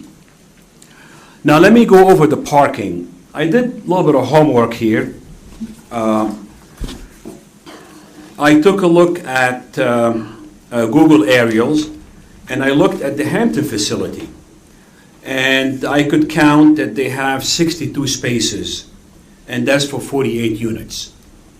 But then, if you look at that particular day, which was February 23rd, I believe 2020, there were only 30 cars parked in that parking lot and 32 spaces empty. And this was a Sunday, which normally is a time frame where you would expect most of the cars to be parked in the parking lot. It's not during a work day.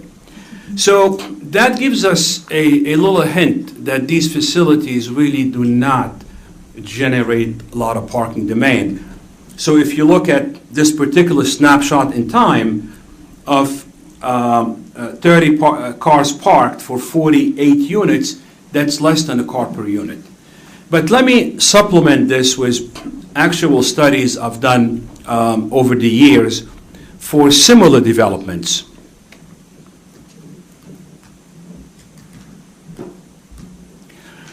So I've done studies for similar organizations to R9HC, I believe is the name, right?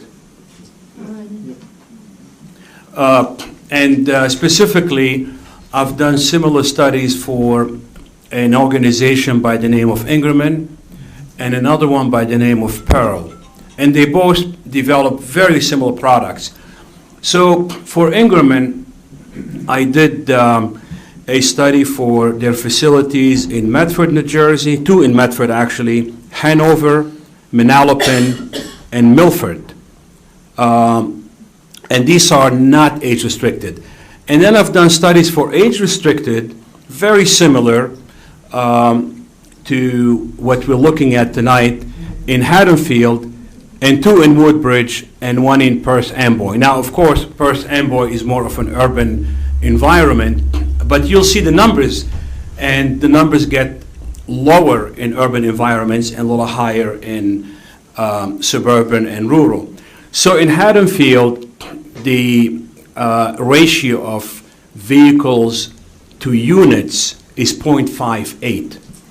In Woodbridge, in one location, it was 1. That means every unit had 1 car. In the other location in Woodbridge, it was 0.67. That means if there were 100 units, they would have 67 cars. In Perth Amboy, the number was pretty low. The ownership was 0.26. And like I said, because of the nature of the location, the ownership would be lower. I would anticipate the car ownership in East Amwell to be around 1. Based on this data, based on my experience, and also based on the other investigations that I have done. And by the way, the ownership in the whole state of New Jersey varies between 1.63 and 1.68. If we go to rural areas with large homes, you will find the ownership is 3 or 4 per home. You go to the multifamily developments and you'll find the ownership is between 0.5 and maybe 1.1 or 1.2, depending on where this development is. So in this particular location, I would anticipate the vehicle ownership to be approximately 1 per unit. Let me now go to RSIS, and that relates also to parking. RSIS does indicate very clearly that a board, and I think they use the word shall, a board shall accept alternative guidelines, I'm paraphrasing here, if they better reflect local conditions. I can read you the exact language if you would like. And I do know that this is not a request that we have to send to RSIS. Actually, at one point a few years ago, I contacted John, I believe Lago, and I asked him that question directly. I have an application. My board wants to grant a number that is less than the maximum that is published in the RSIS publication. Do we need to let you know? Do we need any approval from you? And his email is very clear. He says no, period. And then he explains why not. I can provide that email, by the way, to the board if the board is interested.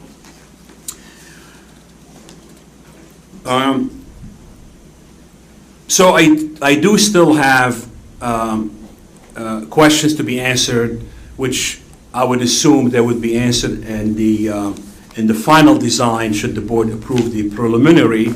There are questions about truck circulation, about fire trucks, about, again, dig deeper into the site distance design,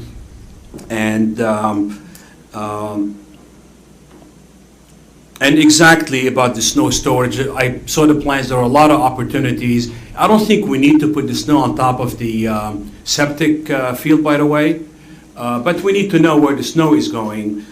And looking at the plans, I do see opportunities, and we need to work with the applicant to identify how snow removal should be managed on this property. And that's all I have, Mr. Chairman. Thank you, Marty. Sure. Elaine? No. Bill? I do not have any questions. Thank you. Can I get a motion to open to the public for questions for Mr. Stagg? So moved. Second. All in favor? Aye. We're open to the public. Front row.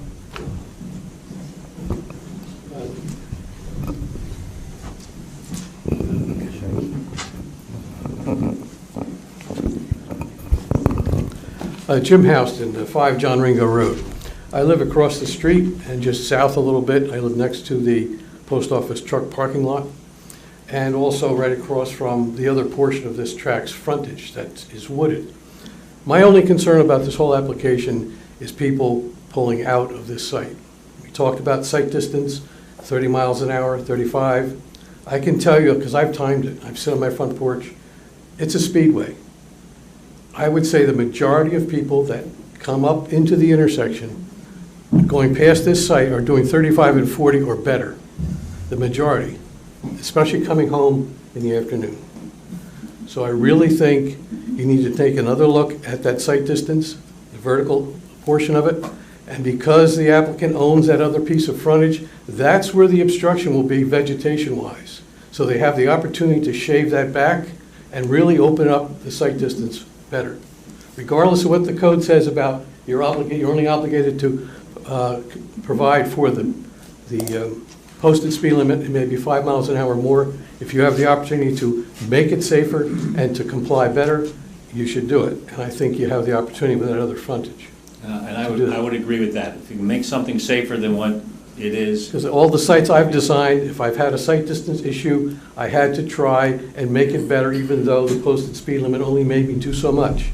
You had to consider the way people drive and not what the Greg says specifically. Because that's the way they come. In the morning, it starts at 4:30, the traffic. And as soon as they come through the intersection, they hit the pedal to the metal and they go like heck. And coming back in the afternoon, it's not quite as bad, but they still are traveling at a good speed. And most people, if you stand and look up towards the intersection, they're putting their brakes on at the firehouse, because that's when the other interaction takes place. So I think that should be taken into consideration. Otherwise, I don't have any issue with the application. And we're going to work with the township's professional staff to do that. Thank you. Ken?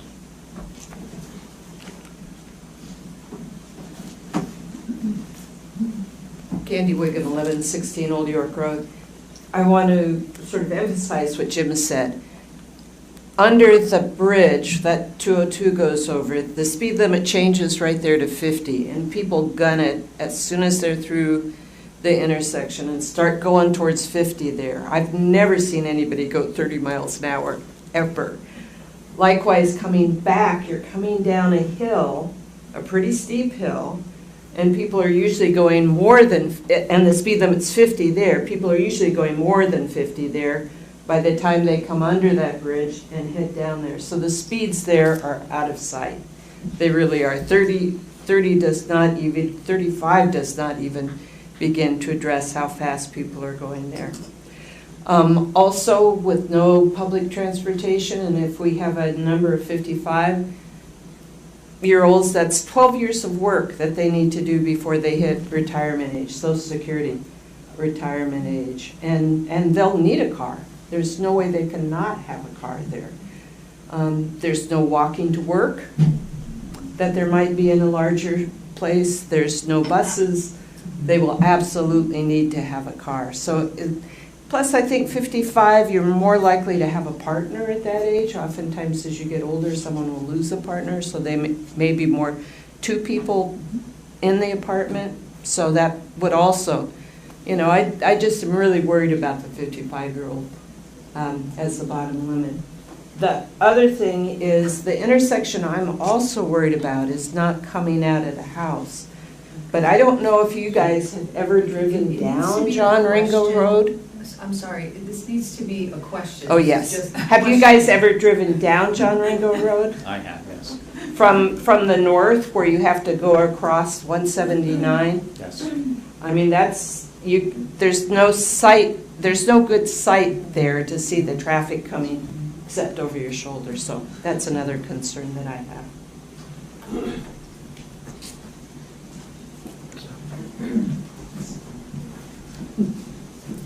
Leonardo DeCandia, 22 Fox Hunt Road. This is a question for the transportation expert. Does New Jersey bus service in the township of Woodbridge? Do they serve it, New Jersey Transit? I don't know for exact fact. I'm sure there are buses, I'm not sure. Yeah, I've worked in that area, they do have buses. Does New Jersey Transit service Perth Amboy area? Yeah, I would think so also, yes. Okay. Does New Jersey Transit service the East Amwell area? Not that I'm aware of. You gave an amount before, $10,000 per car. Does that amount include gas? Include what, gas? Gas. Yeah, What year was that study based? 3 years ago, maybe? So that's even before the recent rise. Yes, yes it was. So if you take gas out of the equation, what are the other major costs in that 10,000? Your payments, interest payments, or what value you could make on your money if you invested it, as well as maintenance, insurance. There's a multitude of costs. But when you look at the percentages, what percentage did gas comprise of that 10,000? You probably figure it out. I think it was based on either 10 or 12,000 miles per year times whatever the cost of the gallons per gallon is. I don't know. I don't have that breakdown. I didn't figure it out. I just used that rough number, and I just used that as a rough number just to give it an order of magnitude that it costs money to own a car, and someone making $30,000, $50,000, or $60,000 a year is going to think twice to have a second car in their possession if they only really need one car. Right, no, I agree with that. Okay, thank you. Yes. Try to be fast.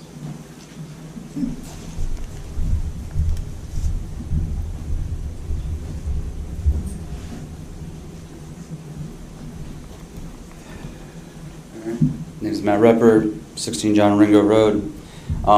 Your one study that you had up here specifically, you said that traffic was taken around, what, April time? You posted it?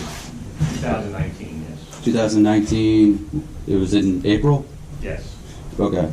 Anybody that's familiar with East Amwell, that time of year, it's not very busy with traffic. Everything from May to about September, between festivals, carnivals, fairs, the whole nine. Motorcycles, sports cars, everything. Everybody's flying in other months. Traffic is much heavier between May and September. That study does not truly reflect almost 50% of the travel time in East Amwell. East Amwell is pronouncedly a pass-through town. Like, you know, we have a lot of out-of-towners flying through here. Yes, they speed. We all know they speed. They also cause a lot of accidents. They also hit a lot of deer. My problem with the study is that all the information that you ran with was during a time of year that was not busy on our roads. Well, festivals usually don't occur on weekdays between 7 and 9 a.m. All the items that you brought up, or activities that brought up, are out of the normal commuter hours. So maybe on weekends or Sundays, maybe the activity is more active, or volumes are more active during those festival times or parades or whatever. We're talking about the daily volume of peak hour, which is typically the normal commuting business, rush hours, 7 to 9 a.m., 4 to 6 p.m., Monday through Friday. So I have to disagree with you. I believe we did get the right times in order to analyze this site. Okay. I also want to mention that we are a farming community. A lot of farming equipment does travel on the roads between May and September, between first cut, second cut of hay, as well as other harvesting. Also, in that area, I know it's restricted that we're not supposed to be having tractor trailers driving through John Ringo Road because there's weight restrictions. That does not apply. They still do it anyways. I don't know if that was taken into consideration. When somebody, I can't as an engineer analyze scenarios where somebody's breaking the law. And that's why we'll take a look at the sight distance, but if someone's traveling at a higher speed than they're legally supposed to, maybe it's a factor of enforcement in order to enhance safety as opposed to anything else. In terms of vehicles that shouldn't be on the road as well, I don't know what the impact would be of adding more cars to it. I don't think that will create any more cars to Ringo's Road, 5 or 9 vehicles per hour, if there's a tractor trailer on the road. So I don't see the significance of your point in terms of as it relates to this development. I'd say the significance is that when you have a tractor trailer driving at 30 miles an hour, they don't tend to stop as fast as a car when they're coming around that bend. So how does an additional car on the road affect the safety operation of that tractor trailer is my question to you. Well, in here's the thing, response. there's no traffic mitigations, okay? It's a free-for-all. That's my whole point and premise, okay? There's no additional traffic controls being proposed. Everything's saying everything's fine when history does show here that people speed, okay? History proven. Just because it's not documented through being observed, it's proven. Everybody sees it. Everybody would attest to it, okay?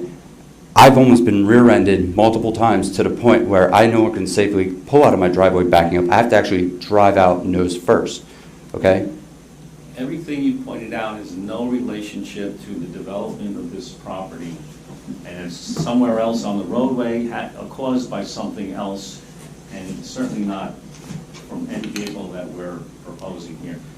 So I don't understand your point, is what I'm saying. My point is that my driveway is about 100 feet from your driveway not yours, from the proposed driveway, okay? Anything that I experience, I don't see how it's possible that they wouldn't experience anything remotely close to what I go through.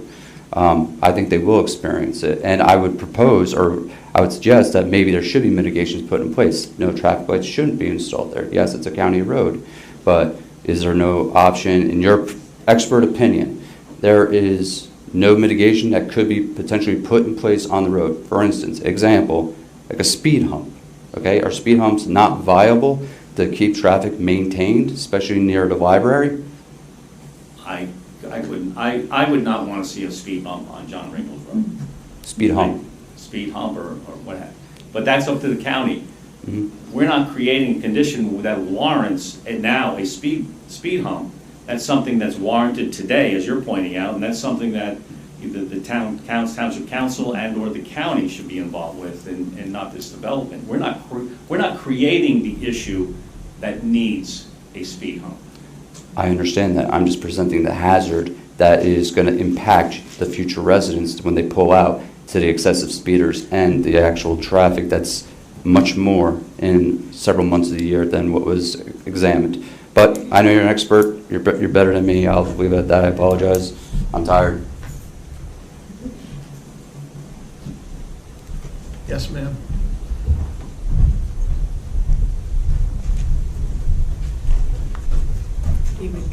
Allison Accurso, 14 Wurtsville Road. I had 2 questions.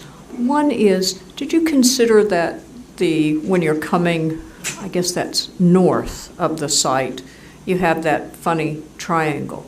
Does that affect the traffic calculation and times and everything else? No, because you have adequate sight distance at our driveway to observe gaps in traffic and also to have a safe determination of a safe gap in traffic.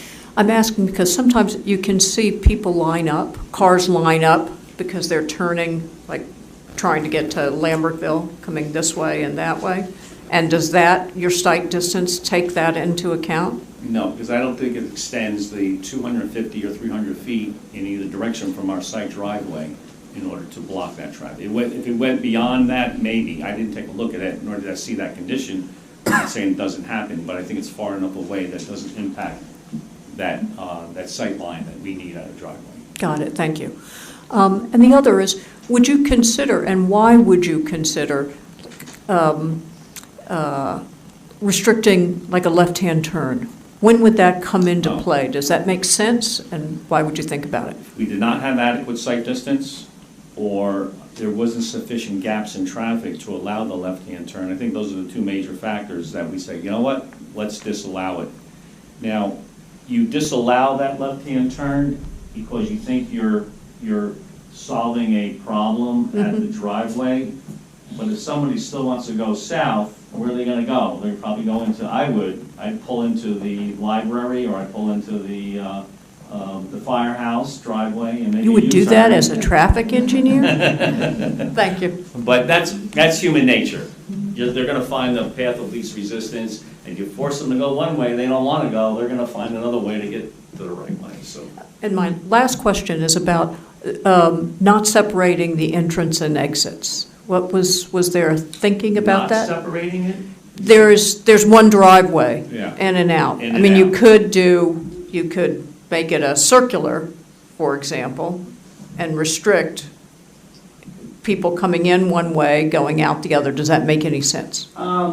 I don't think in this case, it's much simpler to have one access point, and so there's no confusion of going in the wrong way.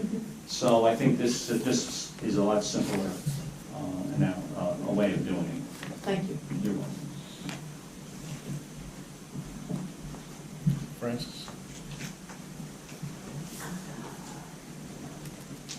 I'm getting older and slower, and I'll probably break my neck on my own equipment.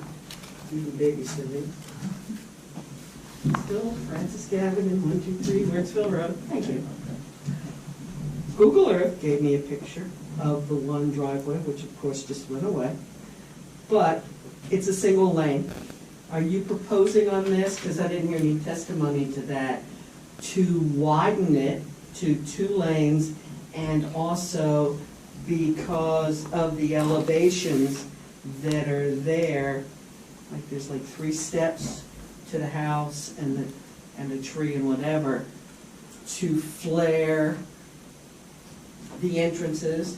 Also, have you, I know the studies were done 3, 4, 5, and all bureaucracies update the regulations rarely, if not currently.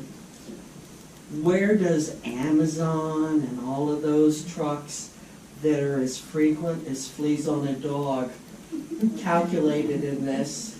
The other thing, I said it before, East Ammo, there's squirrels who live here in Loveland Drive, but it is a major north-south-west commuter highway, and vehicles come down John Ringo Road and they don't even blink, and at 55 come around that corner and they'll run you over. I know because I'm a member of the Grange.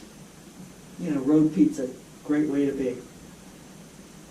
Would you consider working with the township and going to the state, because look at the benefits you're doing, and maybe something from the township can be to get a crosswalk right there at your entrance, because people are going to be darting across for the library.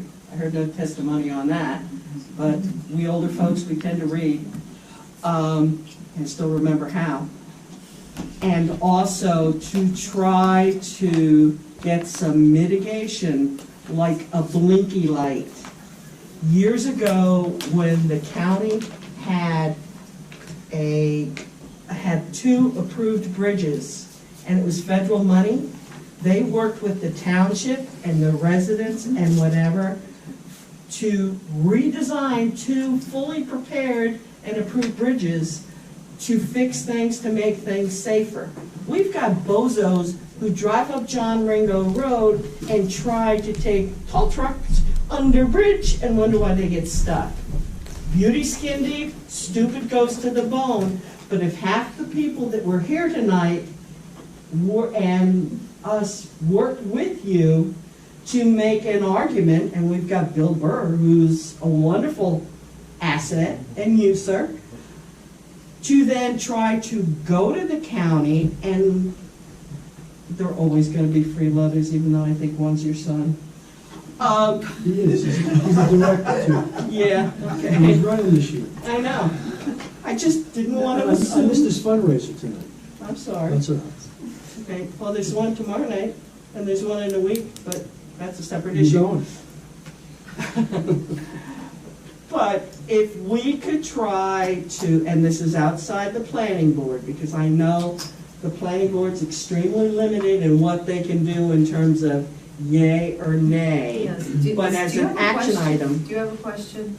well, the question was, Amazon. I heard 4 questions. Okay. The first, Good. the first one Remind was, me. yeah, we're widening the driveway 25 feet wide. We do have curb radii so you can, Where you're gonna flare the Flare, berm without correct. getting down to the gentleman that probably went home to sleep, his house, correct. and all that. Correct, we're not crossing over this property. Okay. Amazon deliveries, we do have a loading zone. They're gonna come during the middle of the day when some of the residents are gonna be out, we have enough parking.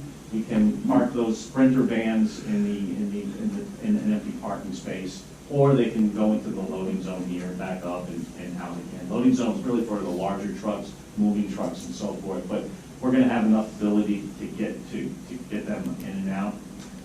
Now you got me So lost. for turning around, I'm just based on the ones that come to me, they want the shortest distance. You may have a loading zone, but if they're looking for unit 13, they're gonna pull in front of unit 13, right in the middle of your parking lot, Yeah. right here, and then it'll be a case of them trying to turn out without killing themselves. Yeah, well, I'm saying they'll nose into one of the parking spaces.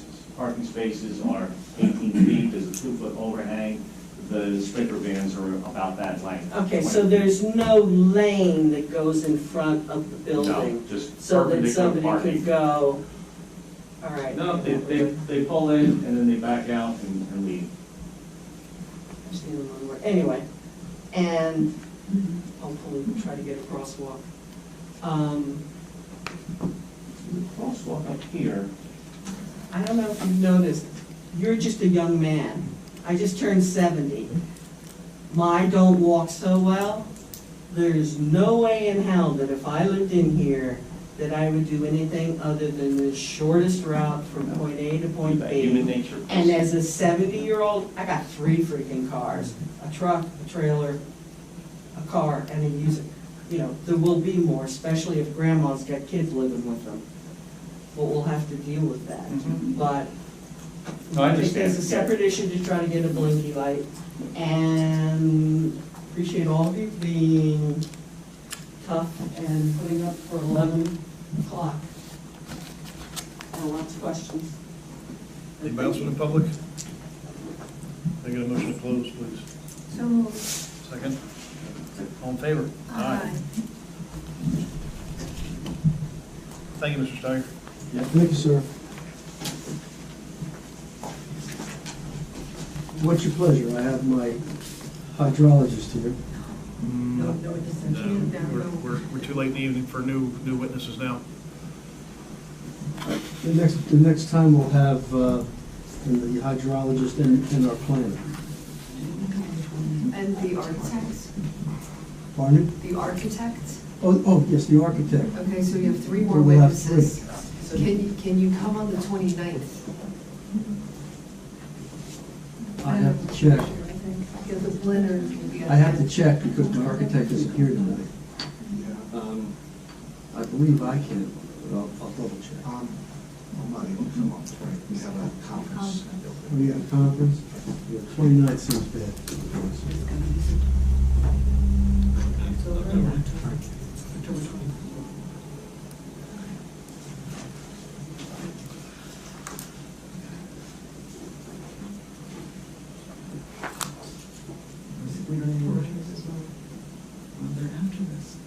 Yeah, we give them a chance to come to 29.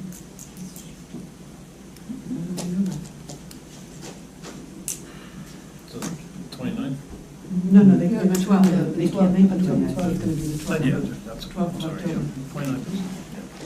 The 12th.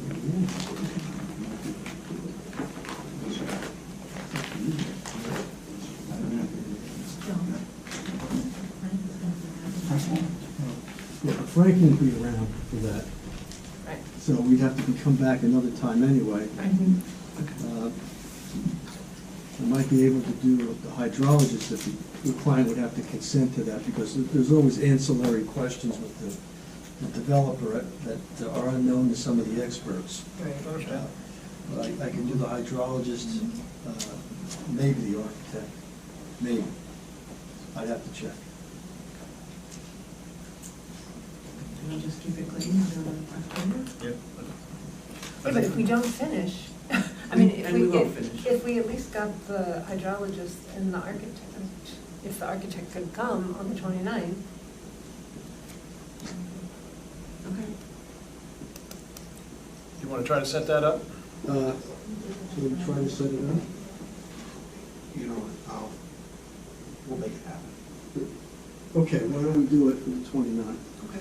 We'll do as much as we, excuse me, as Yeah, much as we Mr. can. Banish won't be tonight. back, right?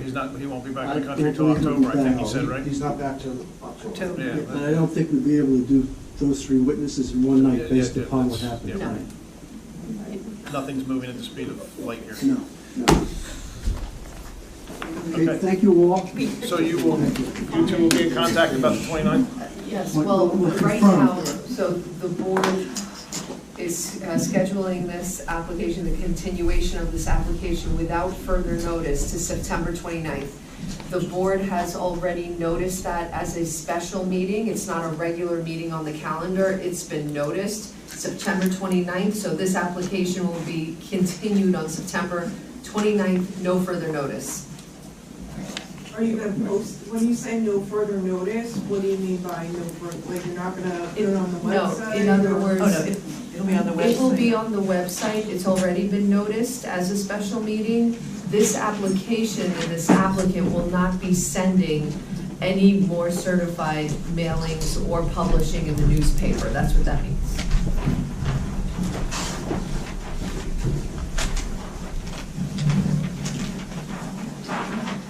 So the 29th at 7 o'clock. Yes.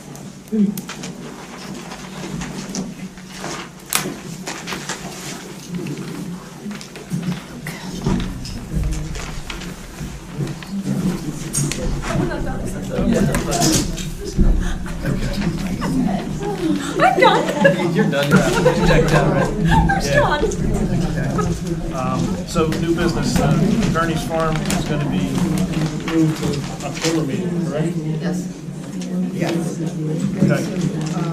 We're done with this, so what the board needs to do now is Perrines Farm 1 LLC, 54 Norbowski Road, Block 6, lots 25 and 26. Minor site plan with variances. The applicant gave notice for this evening, but the applicant is not here to start the application. The notice was proper, and the board does have jurisdiction. The applicant has asked that this application be carried to October 12th without any further notice. So I need a motion, a second, and we need an all in favor. Can I get a motion? I move that we hear the Perimus application on October 12th with no further notice. And put it on the agenda. Natalie, second, all in favor? Aye. Opposed? Okay, so Perrines will be heard on October 12th without further notice. Yes, but I just want to clarify, that if this, we're gonna finish old business first. Yeah, no. All right. So if, We're gonna have, we'll have if Region Mr. 9 Banish, is there. Mr. Banish is yes, gonna be right, there for sure. They will be They'll be heard, first, sure. and hopefully we'll get through that, and then we'll be able to hear Brian's, but Brian's will be on the agenda. Okay. Are we done there? Yes. Moving on, items for discussion, outreach meetings, Pam. We have had a little bit of success. We are getting some interest in having it. We're starting to reach people. I don't know if it's because we're at the end of the summer and now people are back. I know during the summer, some of us were a little busy too and couldn't make calls. So I know there's some interest, but we haven't reached everyone, so we need a little bit more time. But there are definitely some farmers that are interested in coming to a focus group meeting, so we want to keep working on that. I'll let you know. Okay. Farmland Preservation Plan. Mike, Kid? So, we had a meeting on Monday. I completely missed it, I was cutting hay, totally forgot about it. Yeah, and we got some information yesterday from, about her group providing a plan. Okay. So we got an estimate. We didn't get that until yesterday, so we didn't review that. Okay. So we're gonna look at that together and talk about it next month, but we decided that we might reach out to Catherine, the previous secretary, and give her an option of possibly doing the plan, since she's very familiar with the process and whatnot. So I'm just waiting to hear back from her. If she's willing to do that, at maybe a discount might be beneficial, because there's no money available, and it's pretty substantial, about $20,000. Yeah, so, and that's like at a minimum, so, and with some of the budget issues with the council, we don't think that's I hear you. very beautiful. Yeah. You have any comments on Fospis or?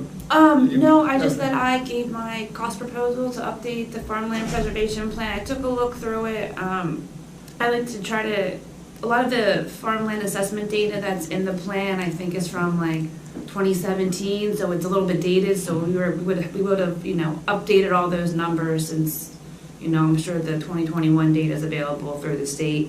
And so, yeah, so it's just kind of, that's my update with the farmland preservation plan. Oral reports. Mike, you got anything else, or is that it?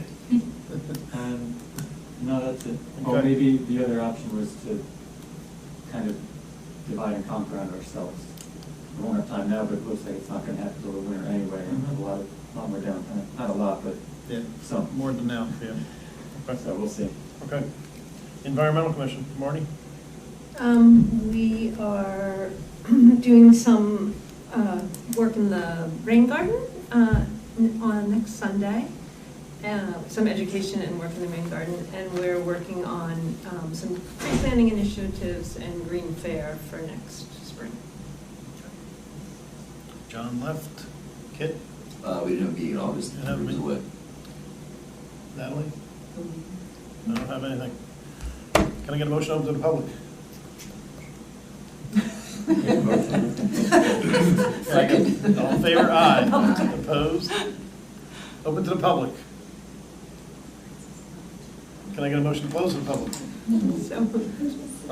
Second? Second. All in favor? Aye. There's no correspondence. Can I get a motion to adjourn? Second. All in favor? Aye. Anybody opposed? Already left once. We have lost the public.